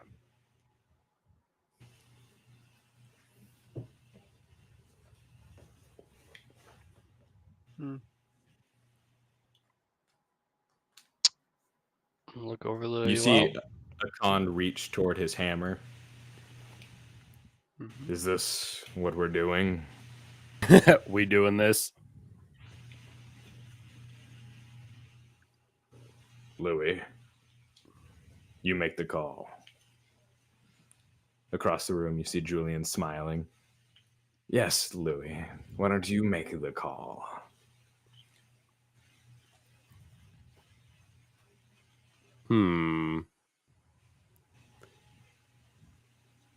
You never answered my last text. I sent a raven and everything. Oh my god. Oh my god. All right. Or will you sign this contract? Igor, wasn't? I look get over your at Igor sister and say, Igor, getting your sister back seems like the best part of the deal. Let's get your sister back rather than dying today. There is no deal with these demons. Zeros pitches in just next to you as you say that. We're actually quite honorable. If we're written in a contract, we cannot break. It's Okay, I'll bound get the- to our very soul. Okay, I look at the contract. I look over at It's him. right in front of you. Isn't it good enough with just the three of us? Yeah. Wouldn't oil just muck it? I don't think oil and blood mix. I mean, he doesn't really. Can we just put in there that I one of us gets a I sister? slice I mean, my finger and let the oil drip over the pages, and I sign it. You slice your hand, and the black gunk coming from it drips onto the table and stains the stone. Good. does Igor lose his religion now since he's a paladin? Oh no, he's evil paladin. Bum, bum, bum. Future episodes. The blood paladin. Well, Julian says over to Zeros, give them the key. They can take the girl with them. But once you defeat the boogeyman, leave this place and never return, as agreed. As he grins.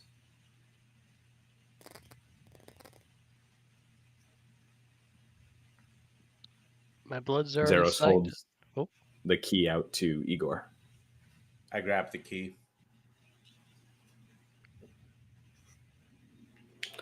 Julian turns around and begins to walk up the stone steps. He sits down on the throne and looks down on you, his head raised high, looking down. Well, go. Judgy. Pompous asshole. Just glare at him in turn. Say, If you enjoy wish half of your sisters. to still try and win her by combat, you're more than welcome, Igor. He smiles even larger. Is it 1v1? Yes. It's been a while since I've tasted battle. Tasted oil. Doesn't quite hold the palate.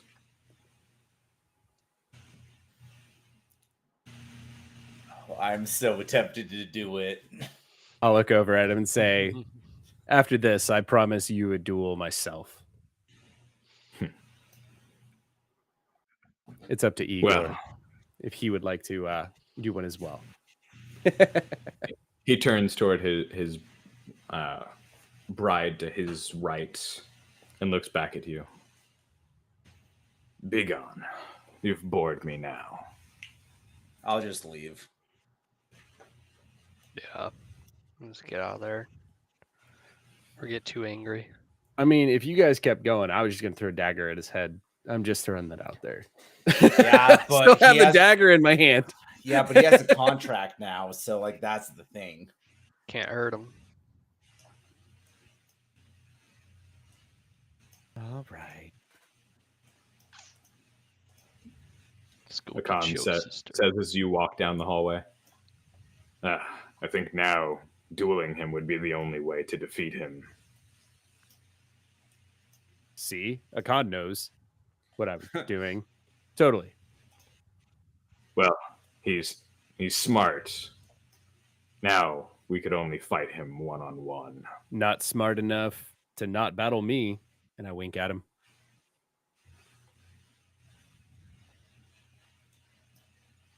I don't know much of vampires, but I know they can be quite the foe. They live in Seattle. They sparkle during the day on a cloudy day. Direct sunlight kills them and a stake to the heart. And they have a weird obsession with the cure. Vampires in your area sound odd. They are. Ugh, Yeah. almost hideous.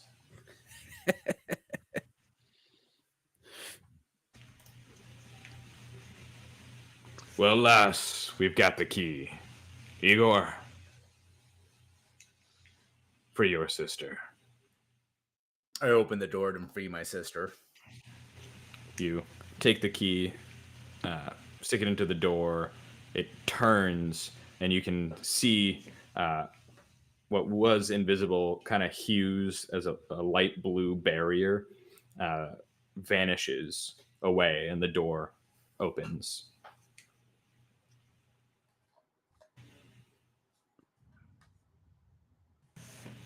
She walks up to you, Igor, without saying anything, and just wraps her arms around your lower torso and hugs you. You're safe now. I'll make sure of it. Well, get all the hugs in that you can. We go to kill a boogeyman. Wait, you guys Go are to actually going church. to take this thing on? After we kill this vampire fuck. Let's wait until Wait. after the boogeyman for that, Igor. Julian still lives? Yes, he's alive. For now. What happened? We signed a contract. Was that a good idea? It was to save you and the other people of this town. What's the terms?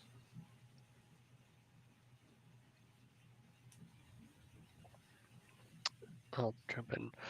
Once we deal with the boogeyman, we're never to return, and you and your husband are safe. You can come with us. She looks up at Igor. And you didn't think about running this by me? Why? Because you were trapped, and I'm trying to save you. Louis is just going to start walking out. I think this conversation might be able to wait until we get back to the surface, maybe.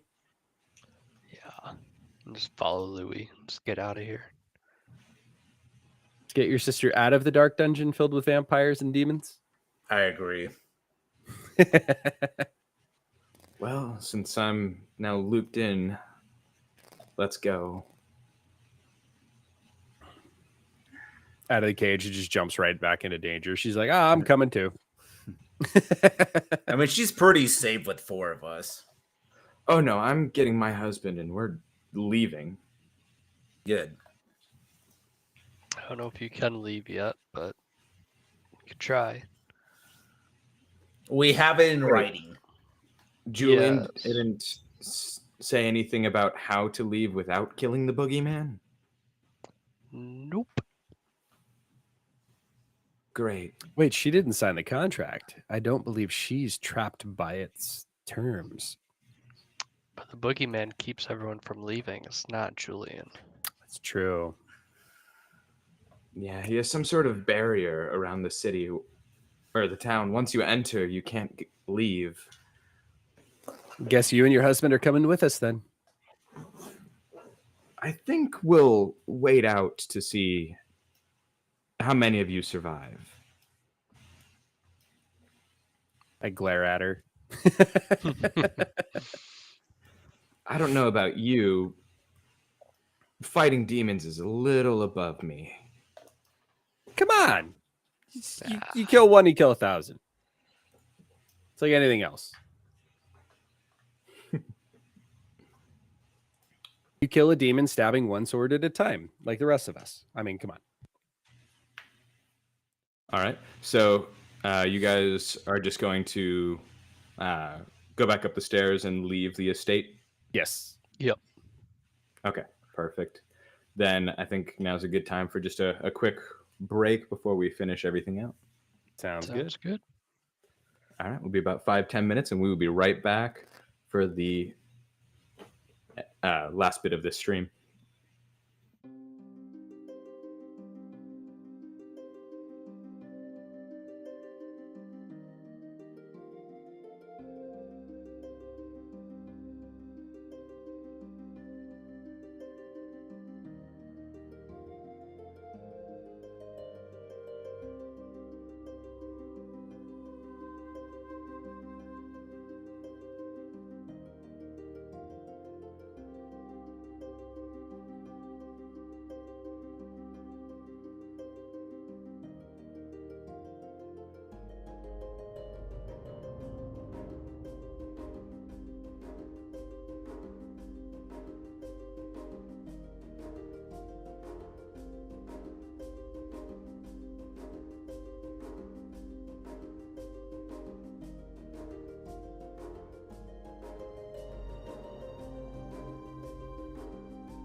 And we're back.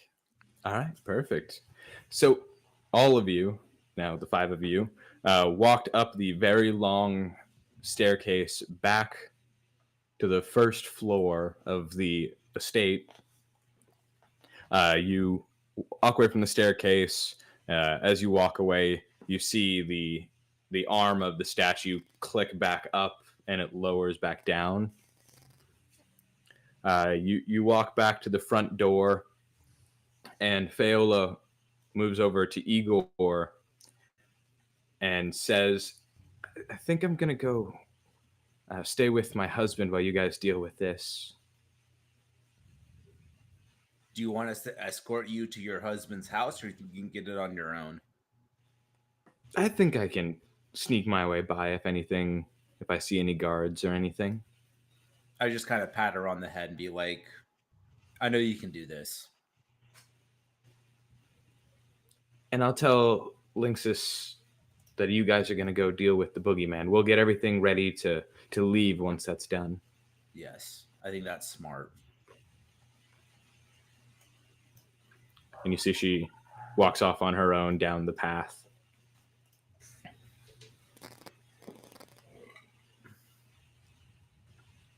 Well, are we going to go do this? Should we head to the church? I believe we shall. Yeah. Yeah, let's do it. All right. About an hour has passed now. It's still dark out. At least a few hours before the sun should start to rise. So the 4 of you. Should we wait Leave. until sunrise or attack right now? Maybe take a short rest, maybe, or I don't know if a rest would be wise, but maybe kill some time until the sun rises. Well, it's up to you. I don't know how lax this creature is going to be. I also don't know the intentions of Julian, really. Okay. Let's go fight There's a a creature possibility. who haunts our dreams at night while he's probably the most powerful. Let's do this. We can wait until morning if you want. Who knows what it'll do in the meantime, though. That might be less fun by then. Let's go. All right. The 3 of you walk down the path leading out of the estate, pass through the front gate, and stand near the center of Dyerton. And I'm still just making my sword disappear and reappear. You're walking. Yeah, every other step it reappears. With every step you take. Yes. The 4 of you walk out into the town of Dyerton, and Igor. Actually, no, all of you were together. You know where the church is at that point to the east of you. You remember passing by it before and seeing a figure hung up on the wall, on the outside wall. You get closer to the church, and that figure is gone. They ate him. The church sits quiet. You don't see any light from the windows. It's a 2-story, very large, cathedral-like building with stained glass windows aligned it on both floors. The one door into it is toward the front of the building. It's a very large double wooden door. Do you guys want to just go in? Weren't we going to be sneaky about it, or do you want to just bust down the door, Igor? I feel like being sneaky might be better than a frontal assault.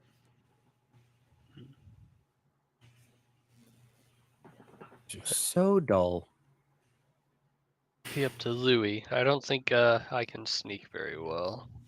Just kind of like rattle. Well, I don't see a church, so on my screen. Oh, yeah. You can see. if you want to move us over, yeah.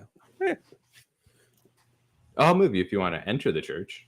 Oh, we're outside of the church. All right. Yes, you're well, outside of the church. theater of the mind. Louis is going to scout the outside of the church, and looking in the windows and seeing if there's anyone inside, trying to get the general layout, see if there's any dangers or anything that we should be aware of. Okay. So starting with the first floor of the building, you climb up onto the ledge of the stained glass windows, peering in. You look into that room. You can see through the windows the way the church is set up. Toward the front by the doors are a number of wooden benches on both sides, on the left and right of the room, with a path cleared in between them. Toward the center of the room, you can see some ground risen up at the front of the benches. And from the moonlight kind of peering in, you can see what looks like a large puddle of blood on that risen center. It tracks. Toward the backside of the room is where you assume the priest or where the sermon would be taking place. A large stone table on the far side, risen up by stone steps onto a wooden floor with a stone table on it. No movement or anything inside. You don't see any creatures or anything on the first floor. All right. Would I be able to scale up to, say, a second floor and get to any windows there? What's your acrobatics? Let me see. +5. I don't think I have expertise in that.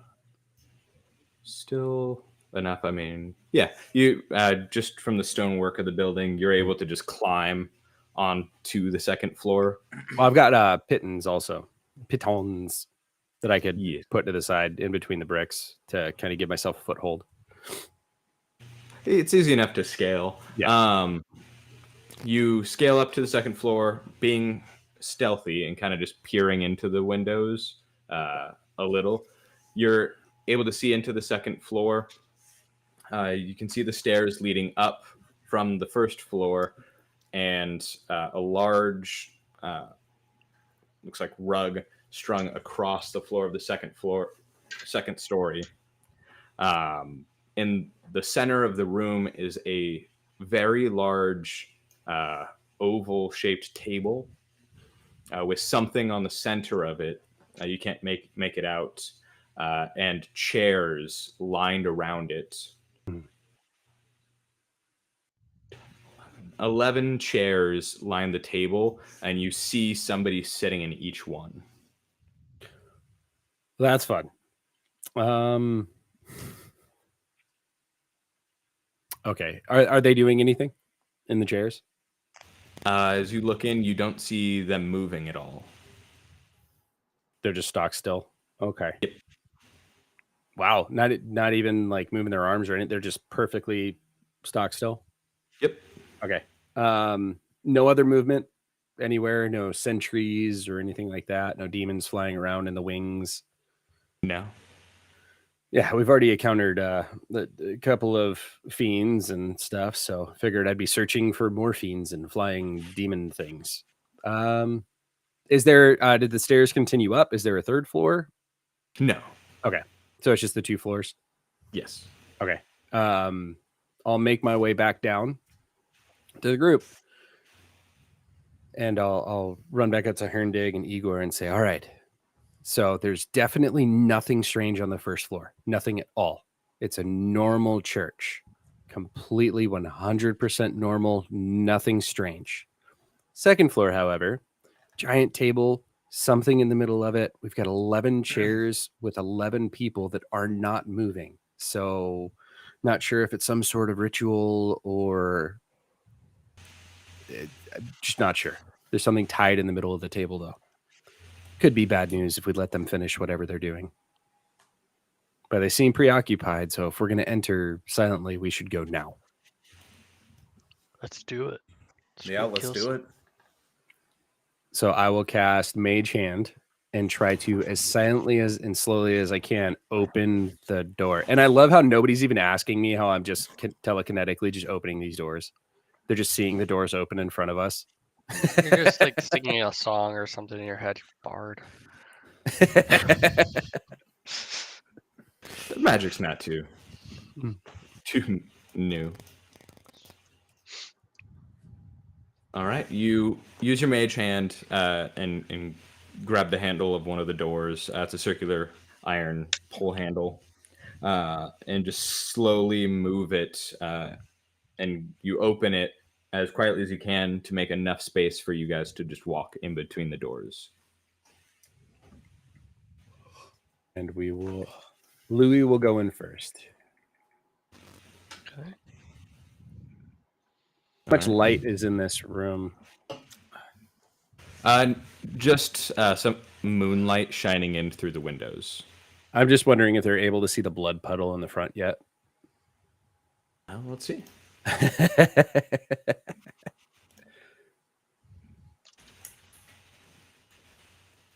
Oh,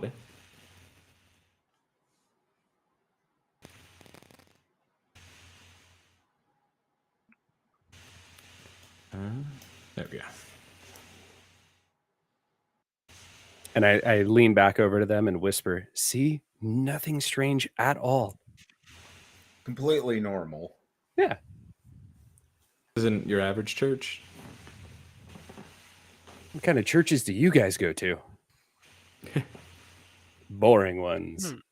So Herndig, Igor, you walk into the church as Louis told you would be a normal church. You enter in and look down the path, and you see the wooden benches. In the center is a risen stone portion of the floor, and just blood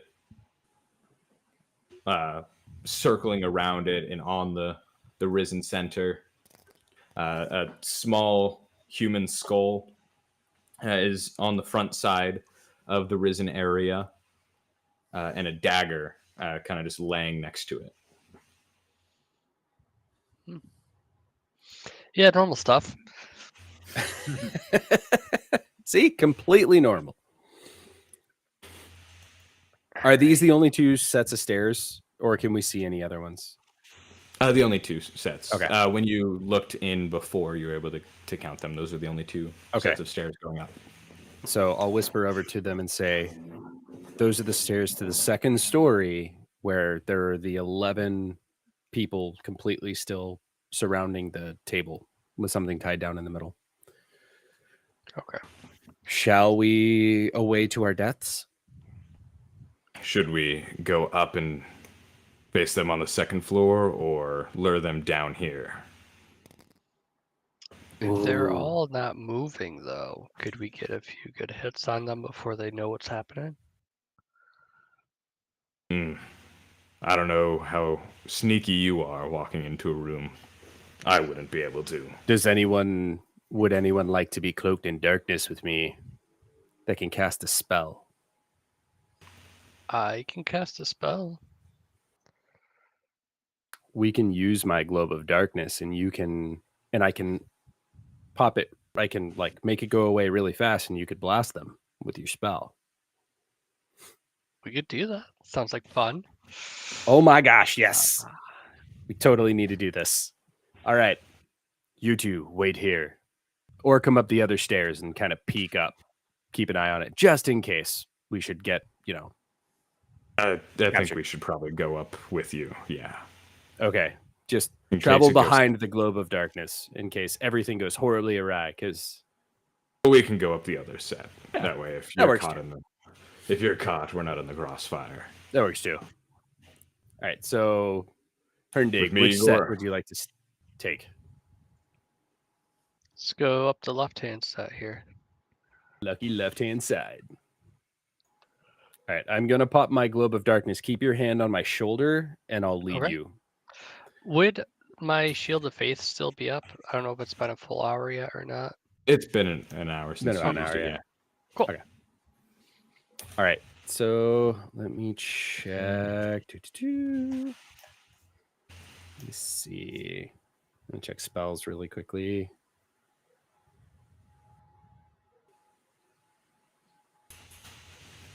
Nope. All right. Just seeing if I had anything that might be able to help us. All right. So I'm going to pop my darkness. I'm going to close my hand around the sword, use an action, bonus action to cloak us in darkness, and I'm going to lead Herndig up to the top. And as we get to the top of the steps, I'm going to do a silent like countdown, like 2, 1, and then that's when I'll release the globe of darkness, and I'll give him like directions as we're walking up the stairs. I'm going to give him directions. That way he's oriented properly. All right. And Igor, and with you, Akan, you go up the other set of stairs. You look over as you're walking up to Louis and Herndig, and you just see this ball of darkness appear around them. And you go up the stairs. You all walk up the stairs.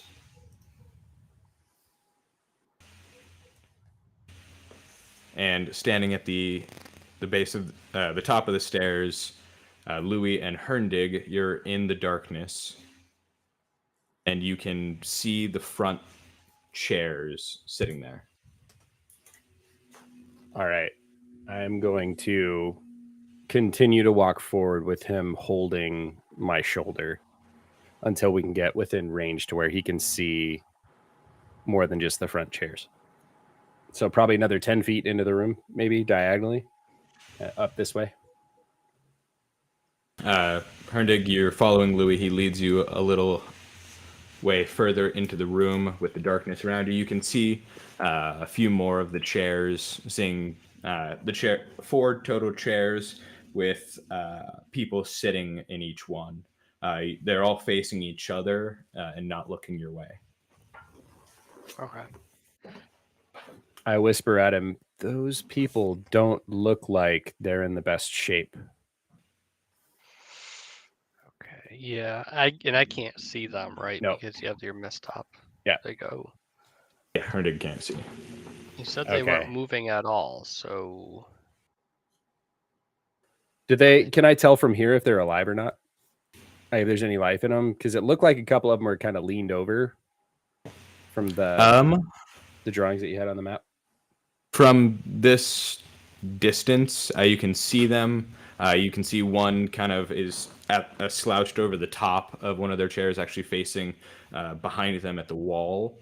A couple are leaned back, kind of diagonally. But who they are, what they are, and how they are, you're not able to make up from this distance with the lighting. Okay. I'll take him a bit further in. I don't even know what spell he wants to use. We'll find out.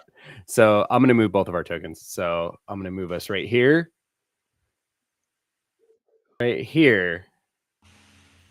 Out in the open. All right. And I'm going to say cause chaos and drop the darkness. as he does that, I'm going to use animate objects and animate 10 of the chairs into, well, beings. Oh. Nice. Let's see here. Their chairs from underneath of them just transform. Yeah. Yeah.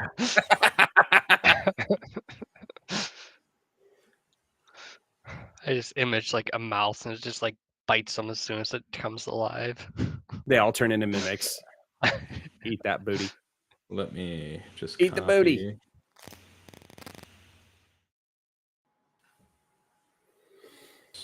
They're small, so there it is. 25 hit points, 16 AC.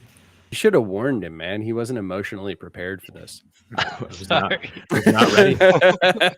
By the way, I'm just going to animate a whole bunch of chairs. Hopefully you can have tokens like, boop. Oh, no, there are not going to be tokens, but you just tell me what the chairs do. Yeah. Okay. All right, there we go. I've got their stats copied down. And what did the chairs do? You've They- animated them. Attack everyone that's sitting in them.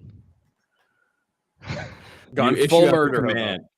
You issue out the command to the closest 10 chairs to you. Yep. All but the one on the far side of the table that you can see. The chairs all scoot out back, and you just see everybody that's in the chairs fall to the ground, and you just see the chairs lift up and start slamming into the people. All of them lying on the ground, unmoving as the chairs just start slamming into them. He's just like desecrating a whole bunch of corpses. He's just like, bam. You can hear breaking and squishing as they continue to just beat into these. Herndig, stop bodies. them. Herndig, stop them. Please stop it. Stop it. Make it At stop. that, I'll say stop. I'll tell him to stop as soon as I start hearing that from Louis. It's so dark. It's so dark. Just your normal average church. Yeah. Just an average Sunday. Yeah. Sunday, bloody Sunday. So you command the chairs to stop. Do you just drop your spell? No, I won't drop the spell in case I need to use them. But I'm Okay. getting them to stop. The chairs all just, as they're slamming, just all of them in sequence just stop and hover. And you hear from the back of the room, but I was enjoying the show. I was afraid of that. Oh no. The only one chair I couldn't animate has a live person. We can't even You- see him. No. He leaves his chair What's and going steps on? onto the table. I thought I would be the only one desecrating corpses today. Joke's on you. You didn't count on us showing up. This guy doing it for you. Well, the four of you should be entertaining. It's been a boring night, haunting dreams. It's been a long time. Couple hours, right, Louis, Akon? Jeez. Doesn't even know my name. Oh, I'm sorry. And he you see his face kind of like flicker and twist, and you see the face of Azan, the captain guard. It's been a while, Herndig and Igor. I had so much faith in him. And I'm assuming I don't actually see anything if the fog's still up. No, he dropped the darkness so okay. you could cast your spell. Gotcha. So you see all of this. I knew Azan was the bad guy. I just turned around like completely clueless that it was the boogeyman pretending to be Azan. I'm like, I knew Azan was the bad guy. This is why we always kill the guard captain from now on. Just roll into a village, just behead the guard captain. The guard captain dies first every time from now on. The boogeyman, his face shifts back into his own, and he puts his hand on his chin. I feel like usually it's the butler. That's where I was going with it, but the butler wanted us to kill you, so Ah, good servants. Now, you're here to kill me. that's what we were told to do. I mean, we're up to negotiate. Maybe let the town go. As you say that, you see the boogeyman, similar to how he did before. His appearance turns into almost an ink-like substance as he just turns pitch black and drops into the ground, well, into the table. And you see stepping out from the shadow behind you. Oh, in what terms do you have? The terms where you don't kill us. Tempting. If one of you were willing to die, I'd let everyone go. And I'm I going to have- turn towards him with my hands kind of dropping down towards my side. And because he's right next to me, I'm going to close my left hand Oh, and make a sword appear, stabbing him in the chest. With Make my me shadow. an attack roll at advantage. dang. I was You going like to tell that him I move, have huh? 10 people he could kill, but Go down to that one. At advantage. Oh, I forgot to put on sneak attack. No, it counted it. I did. All right. Yeah, it's right there in the middle. And then That's a little bit of damage. A little bit. Just a little bit. Just a little bit. And there we go. With that, we also initiate combat. Your blade appears out of your left hand as you push it toward him. You close your hand, and the blade stabs into his chest. He takes a step back.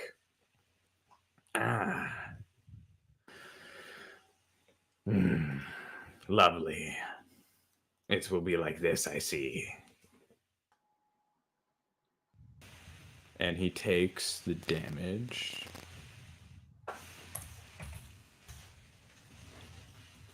Get his sheet open as the boogeyman goes first.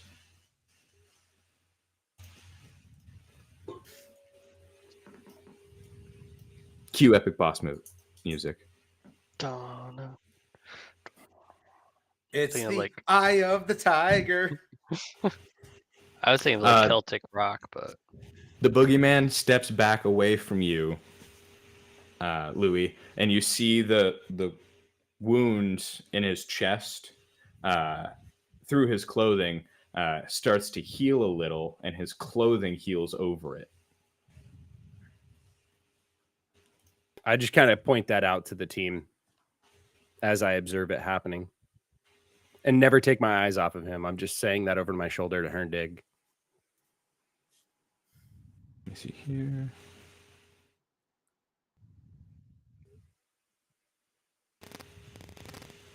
Not that one.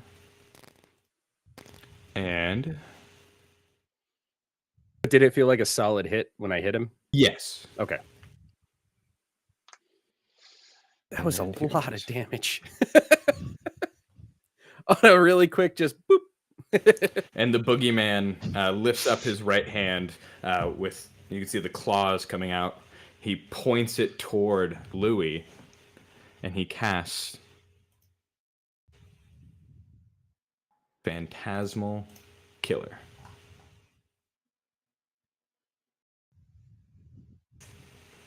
Roll me a Wisdom save. All right.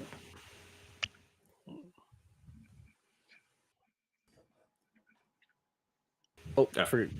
and that's funny. Oh, Well, yeah, we take the first one. Yeah. You succeed against it, and I nice. take half Great. damage. half damage. The So old you half take 10 damage. points of damage.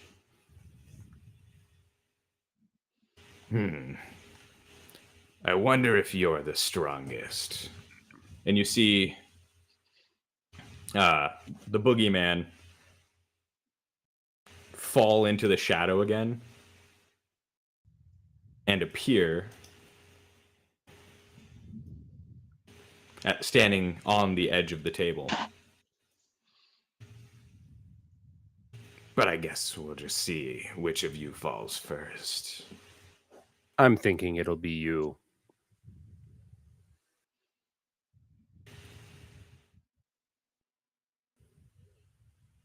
All right, Louis, you go next.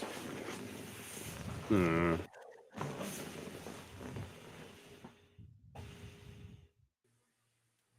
Let me see. Oh, and you too.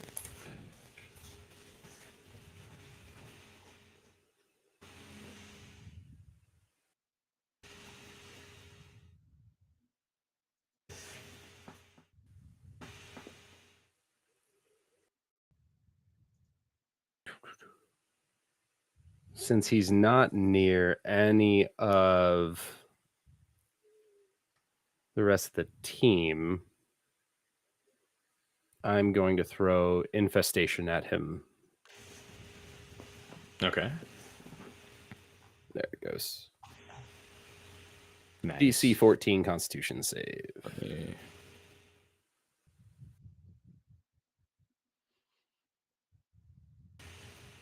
Constitution.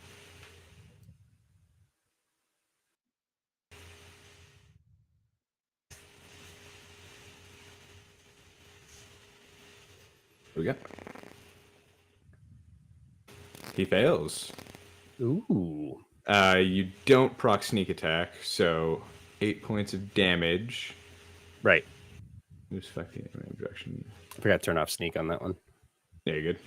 So he takes the 8 poison damage. And what was the other part of that?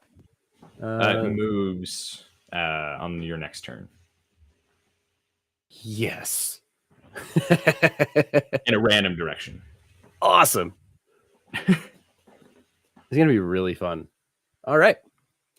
And Louis will step out of the way. And actually, I'm not going to proc the Globe of Darkness because I'm guessing that the boogeyman can probably see in the dark. I don't know. Let's do it anyway. I'm going to, well, no, because I'd be in the way of them. So I'm not going to proc my darkness. That'll end Louis' turn. All right. Herndig, you see the boogeyman fair distance down from you, but you saw him basically teleport. I am going to cast Sunbeam on him because I think Ooh. Louis out of the way. Actually, from you, 5 foot wide, 6 foot line, each creature in the line. Con save. And is blinded until your next turn. Let us roll his con. Nice. He fails, taking 35 radiant damage. Nice. And then as my bonus action, I'm going to command all 10 of my chairs to attack him. Oh, nice. Nice. I don't Roll know how to me. roll. Oh, Sunbeam takes your concentration. Oh, okay. So all the So- chairs, as you blast Sunbeam, all the chairs fall from middle of the air and smash into the ground. It's probably a fine trade-off. Yeah. Trying to remember what spells I can use as a bonus action, which I don't think. I think I have Word of Radiance. Nope. All right, I will kind of move in front of Louis and end my turn. All right. Find myself. So I'm gonna kind of run up to Louis. I'm gonna use my action to cast haste on him. Ooh. Oh shoot! You cast haste onto Louis. Yeah, which I actually forgot to take off Awesome. your other +2. So there we go. And you get an additional action on your turn. Louis. Sweet. That's pretty much all I can do for right now. So I will end my turn. I'll just put that in there so I remember next time. Oh, yeah. Your cantrips or weapon attacks. Yeah. Though that one was a spell, so it doesn't count. But yeah. Yeah, I always forget about it though. And Akan runs out and takes his hammer out, and as a bonus action, you hear him say under his breath, "Crash!" And his hammer glows with lightning, and he dashes. The Dave Matthews song? What? He can't like good music?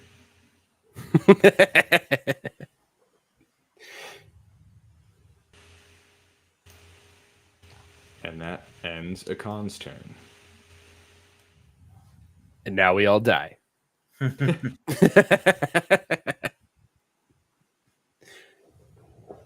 The boogeyman sinks into the table again and appears in front of Herndig. That burned a little. You can see some of his face singed. And you can see that the wound on him heals a little bit. Oh. Hopefully not as much as this does. And he casts Phantasmal Killer on Herndig. Make me a Wisdom saving throw.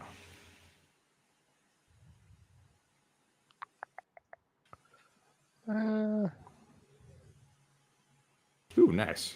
You only take half, so 17 damage. All right. Oh, that's easier. I was about to break out the calculator. I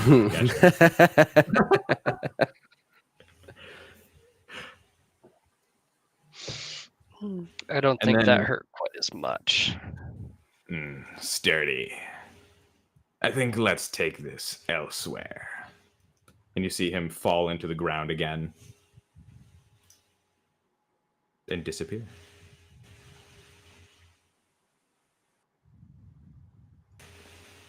Interesting.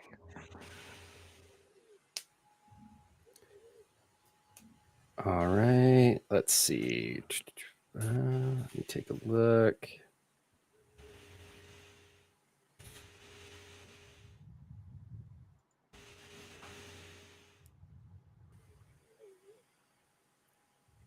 All right, I am going to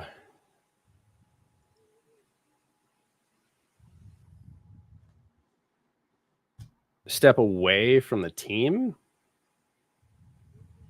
over here, and I am going to cast Mirror Image on myself. Okay. Let's see.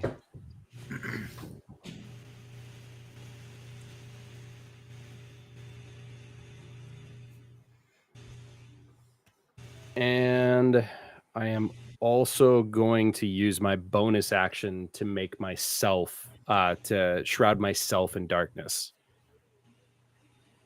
Okay. So Kinda you prepping. shroud yourself in darkness and cast Mirror Image on yourself. So there's duplicates of Louis around himself. And I am surrounded by 15 feet of darkness. So, let's see. I think that'll be it for this turn. Wait for him to reappear.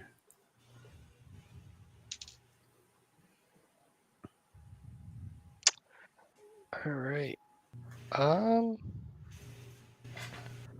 I think I'll just like ready dodge and just hold it.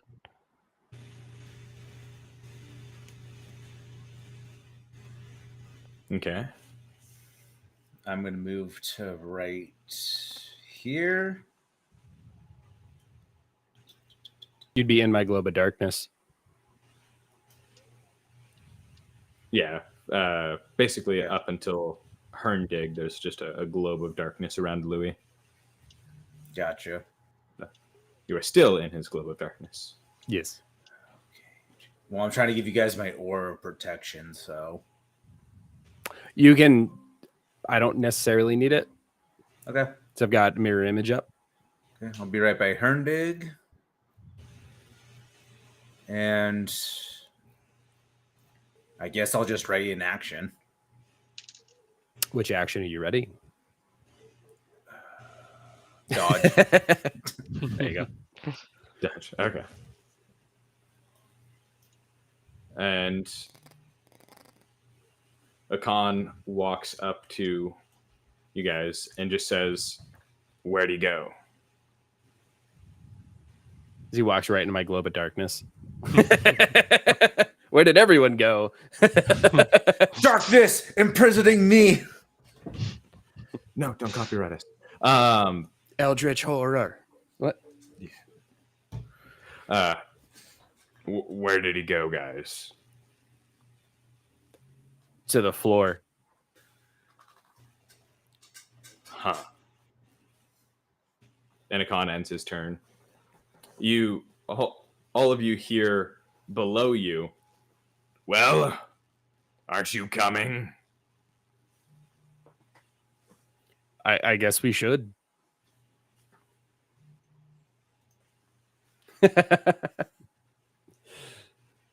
File downstairs, I guess.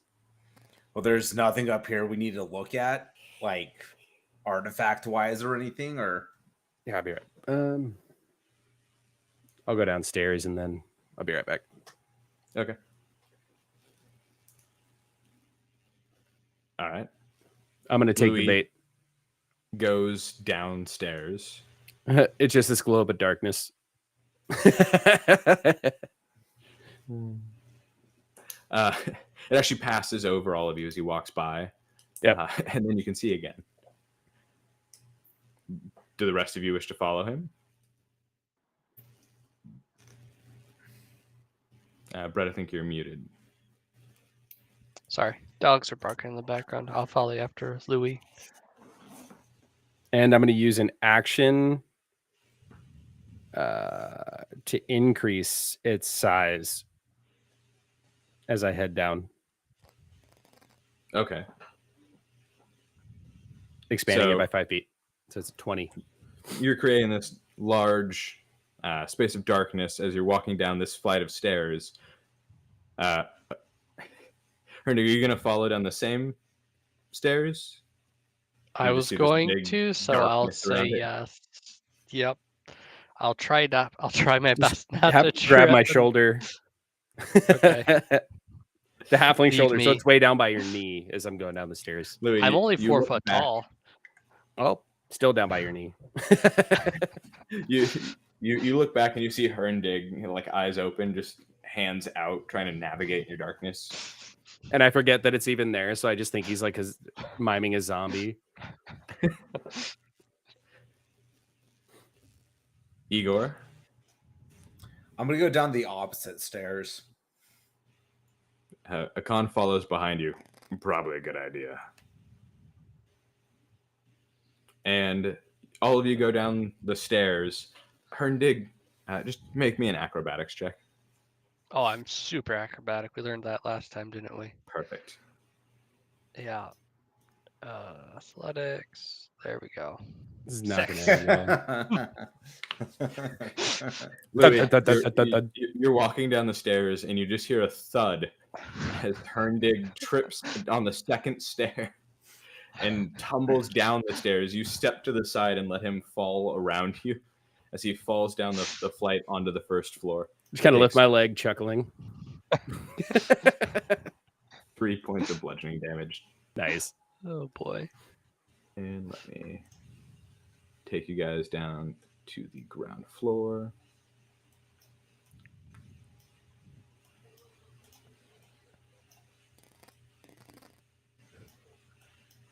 As he's prepping the ground floor for our death. I had to move you guys around. It's true. He's prepping for the boogeyman's death. As I make him blow up. Here, really quick, Rob. So if now because I have haste, if I'm doing 2 weapon attacking, would the second weapon attack count as a regular action and give me bonuses on it? Yeah. So so technically, if you want to use a bonus action, you would get 3 attacks. Okay. Yeah. So the second one would count as a normal attack. Okay. Yeah. So I could actually attack with the same weapon twice and then bonus action with the offhand, right? Yes. Oh, nice. Cool. And move you guys down to the ground floor. You all walk down the stairs. Well, Herndeg falls down the stairs and stands up, and you look to the in the room, and you see the boogeyman standing near the center, leaned up against one of the benches. Took your time getting here. Well, 3 of you did. Herndeg just goes, I call that the cannonball style. Oh. I'd call it no style. Oh, poor Herndeg. Shall we continue? Yeah, we shall. I'm going to. Let's see. So do I get full movement and everything right now? Yes, Okay. but you remember that you can't just hop Yeah. on top of benches. Well, a bard I mean, can. you could try. So magical ambush would mean that I'm obscured. Would he be able to see me, or can I? Let's see. Magical Hidden- ambush would not proc as he is Okay. able to see you. Gotcha. Okay. I'm just gonna drop it. There's really not too much of a point to it right now. I'm just gonna drop that darkness. As Louis walks down the stairs and the boogeyman looks over you guys, he looks directly at Louis and it cues Louis that he can in fact see him. Yeah, so I'll just drop my darkness, noticing that he can see me. Even though it did cost, Herndig some hilarity. Worth. With that, I'm going to kind of step right here in between, right by this gargoyle right here. Oh, doesn't he get moved on my turn to a random direction? No, infestation moves in a random direction. Oh, gotcha. I thought that he would move in a random That's- direction. Still upstairs, kind of Gotcha. fluttering around. Well, I'll cast it again. Let's see. Let's go and use infestation. Ooh, Nice. nice damage on it. Yeah, not too bad. He fails. Nice. 12 poison damage. You create this little ball of mites and fleas and parasites in front of the boogeyman. He's swatting it in front of him. He fails against it, taking 12 poison damage from the bites. Nice. Oh, all right. So the target must succeed on a Constitution saving throw, or it takes the 1d6 poison damage And moves. and moves 5 feet in a random direction if it And can moves. move and its speed is at least 5 feet. Oh. So now, I move Weird. him. Oh, yeah, it does move. So he moves Yeah, you can roll. south 5 feet. Sweet. Okay. He's closer. Moves a smidge closer. I guess because they try and swat it away, so they move around. Yeah, I would push him, being all annoyed. Yeah. And I shall end my turn there. I think it's a cloud of something. Also, I must be thinking Cloud kill? There's a cloud kill. Yeah, cloud kill Ooh. moves in a random direction, similar to that, but. And the boogeyman actually just runs over in front of Herndig Hmm. and attacks at Herndig with his claws. Both Herndig nice. dodges out of the way. The boogeyman lunges forward and tries to take a bite, but none hit. Herndig, you hold back the boogeyman as he physically tries to attack you. Perfect. He steps back away from you, and you see him drop into the floor and rise back up across the room from you.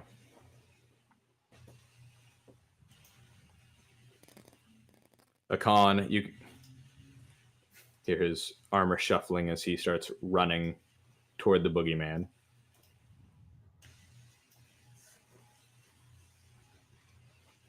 Ends his turn. Igor. I guess I'll just follow a con.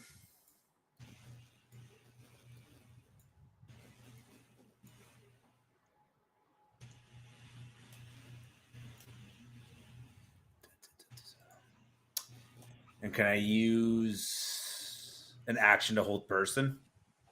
Yeah, you can use your spell hold person.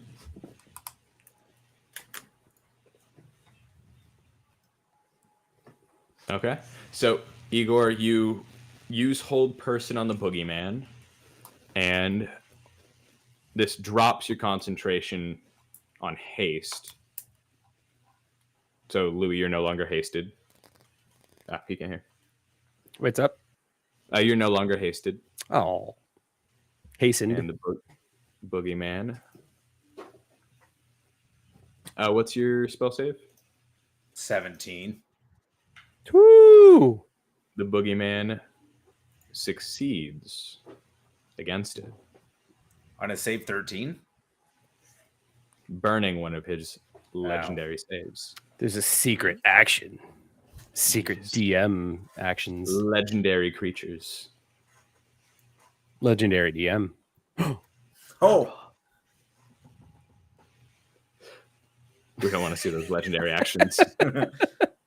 well, we Ooh. burned one, so. The DM uses his legendary action to spawn Tiamat. No! All right, Igor, is that everything for you? Yeah. Herndig. I will move up closer. And I will touch Igor and cast resistance on him. Let's just actually cast it. One saving throw. Okay. And then I can't do any bonus action attacks, correct? I don't have any weapons. Unless you I have a don't spell, believe. that's a bonus action. But you just cast it. No. Oh, no. Yeah, if you didn't have a spell. Like a spiritual weapon. No, I have Searing Smite, but I don't think I'll be able to get it up to him within a minute. Okay. I will end my turn there. All right, Louis. All right. Let's see. See how far away from me he is. Let's rush in. We would count each space if you're hopping on the benches as difficult terrain. So let's go back here. Let's check. Unless you do you have mobile? I do. Does mobile affect difficult terrain? Let me check. I'll put it up on screen even. Yes. I just don't memorize it. Yep. Dash. Doesn't cost you extra movement. Yeah, so never mind. You can hop on top of the benches because of mobile. All right. That's just the dash, though. Oh yeah, if you Yeah, when you dash. take the dash action. Yep. Yeah. Okay. I'm going to move up over here between the pews, kind of on the outside still, and I'm going to cast. I'm going to dash. I'm going to dash in. Let's hit him really quick. And of course, that's not the attack that I want. Let's make sure sneak attack is off. Well, it didn't actually attack. And then let's try with this dagger with my other hand. As the main attack? Yeah. Okay. You hit, All the bonuses, you everything. stab it into the boogeyman. And 2 acid damage to him. Yes. And I'm going to jump back towards the pews, Okay. not provoking the attack of opportunity. And that shall end Louis' turn. The boogeyman walks over to Louis. And as he stands at the edge of the bench, he lunges forward, trying to take a bite. And let's take this back down because haste is gone. All right. Let's pop this up in chat really quickly. Yep. Let's roll a 6 or higher to change it. Roll a d20 to determine what the attack. Instead, attack. So targets one of your duplicates. You have 3 duplicates. So 6 or roll higher. negative each one. Yep. So I'll have you roll it. Bam. 14. So the claw attack strikes at your duplicate, destroying it. And roll it again for the second claw. With a nat 20. Ooh. We should come up with like an epic thing to where that like doesn't destroy a image or something on like a nat I mean, it 20. pops up 5% of the time.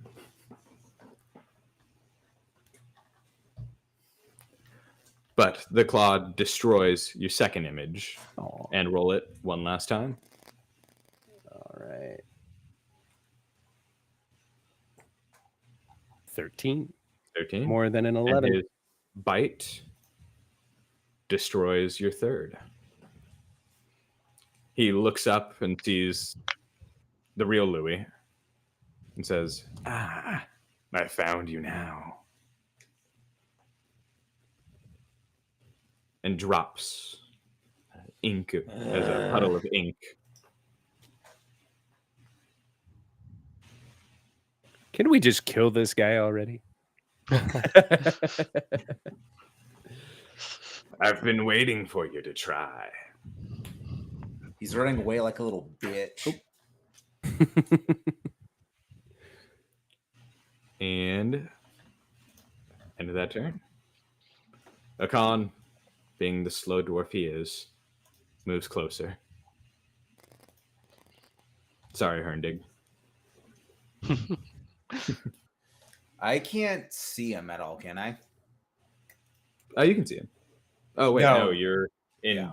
Yeah, you don't have any light right now, so no, he is out of your vision. No, I'm talking about the boogeyman. Yes, I'm saying he's out of your vision. So I'll just take a free action. Oh, I can see him now. Just Can I run cast- forward. Yeah, I'm gonna say you can move forward and cast it. Yeah, I'll just move forward and cast an urge mark on him. All right. You always know his location. How did you do that twice? I probably double clicked it. No, I think you might have clicked it again, but I'm just saying you rolled 5 twice is pretty. It's roll 20. Yeah. I mean, roll 20 is a perfect system, Yes. which is Beautiful. why Never we're had definitely any- not switching VTTs. No, no, not at all. Never. So did Hunter's Mark cast on him or Yes. okay? On my turn. Herndig. Alright. I got 2 quick questions. Does it Hopefully. look like he's wearing any metal? No. No metal at all. Not even like a necklace or a ring. No, he's just wearing a cloth suit. Okay. Second question. When I read one of my spells, it says the area of the storm consists of up to 10-foot cubes. Does that mean I can choose how big it is? Yes. But also, does it require open space? If it Nope. says something like comes from the sky or anything like that, or keywords. Nope. I don't know which spell you're talking about. Okay. Firestorm. Oh. Let's Yeah, I be don't real. think It's so. going to create clouds indoors. Let's suspend. It's a fantasy game. Let's just create a little storm above his head. No, there's certain ones. Alright. I'm gonna cast No, this one's Firestorm. different. Jesus. Yeah, Firestorm's different. And I'm gonna make it a 5-foot radius around him. Can you see my pings when I do that? Yeah. Yes. So kind of just around him tight. Dexterity And I save. choose for it to not affect like plant life, which I'm hoping that won't affect wood as well. Oh, luckily there's no wood specifically on him. So let's make that deck save. Boom, failed. fails. 36 Man. damage. So you rolled above a 10 on a save? Jesus. I don't think. Takes the full damage. Nice. Alrighty, since that is that, I will end my turn because I did not choose any bonus action spells when I was creating this guy. As the firestorm is burning the boogeyman, you can see it around him, and as it ends, you can see he stands up and he just holds his hands out with a smile on his face. You can see him seared and burned. With arms wide open. Louis, it's your Oh turn. my gosh. So let me see.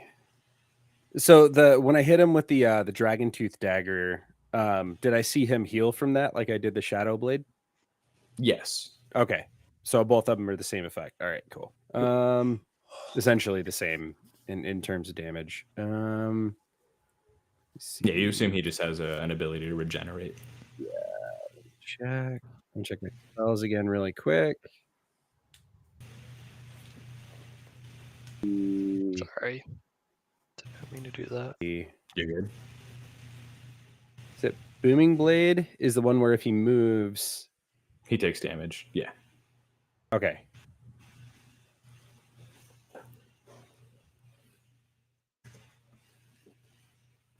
Okay. So if he moves at all after I hit him, okay. So I'm going to cunning action dash up to him. I'm going to hit him with Booming Blade on the Shadow Blade. Okay. So there's that, and then hit with the Shadow Blade.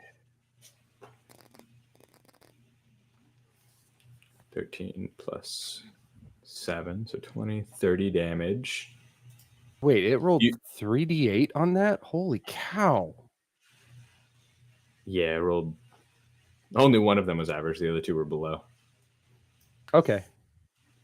It's still pretty good extra damage. Yeah. So you deal 30 damage. You run up with your Shadow Etchblade. How do you attack the boogeyman? I'm going to feign coming in high. Like I'm going to come down and chop, and at the last second, I'm going to bring it down and stab it into his side. Kind of jumping off of that top pew.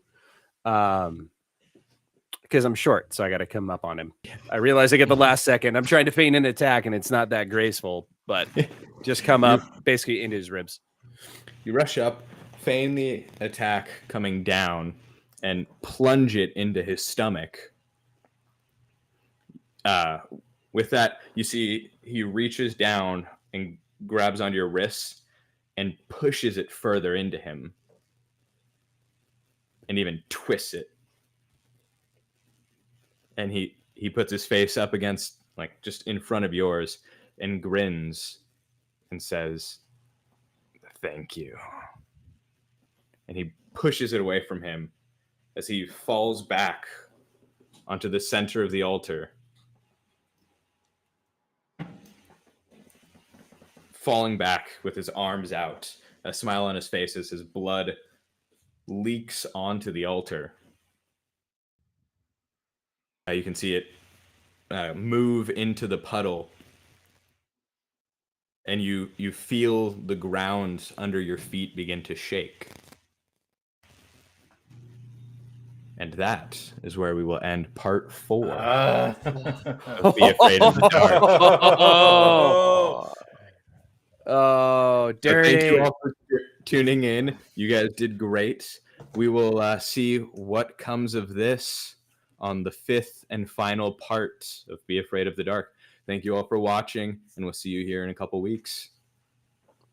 Thank you, everyone. Thank you. Thanks. And remember to like and subscribe for notifications.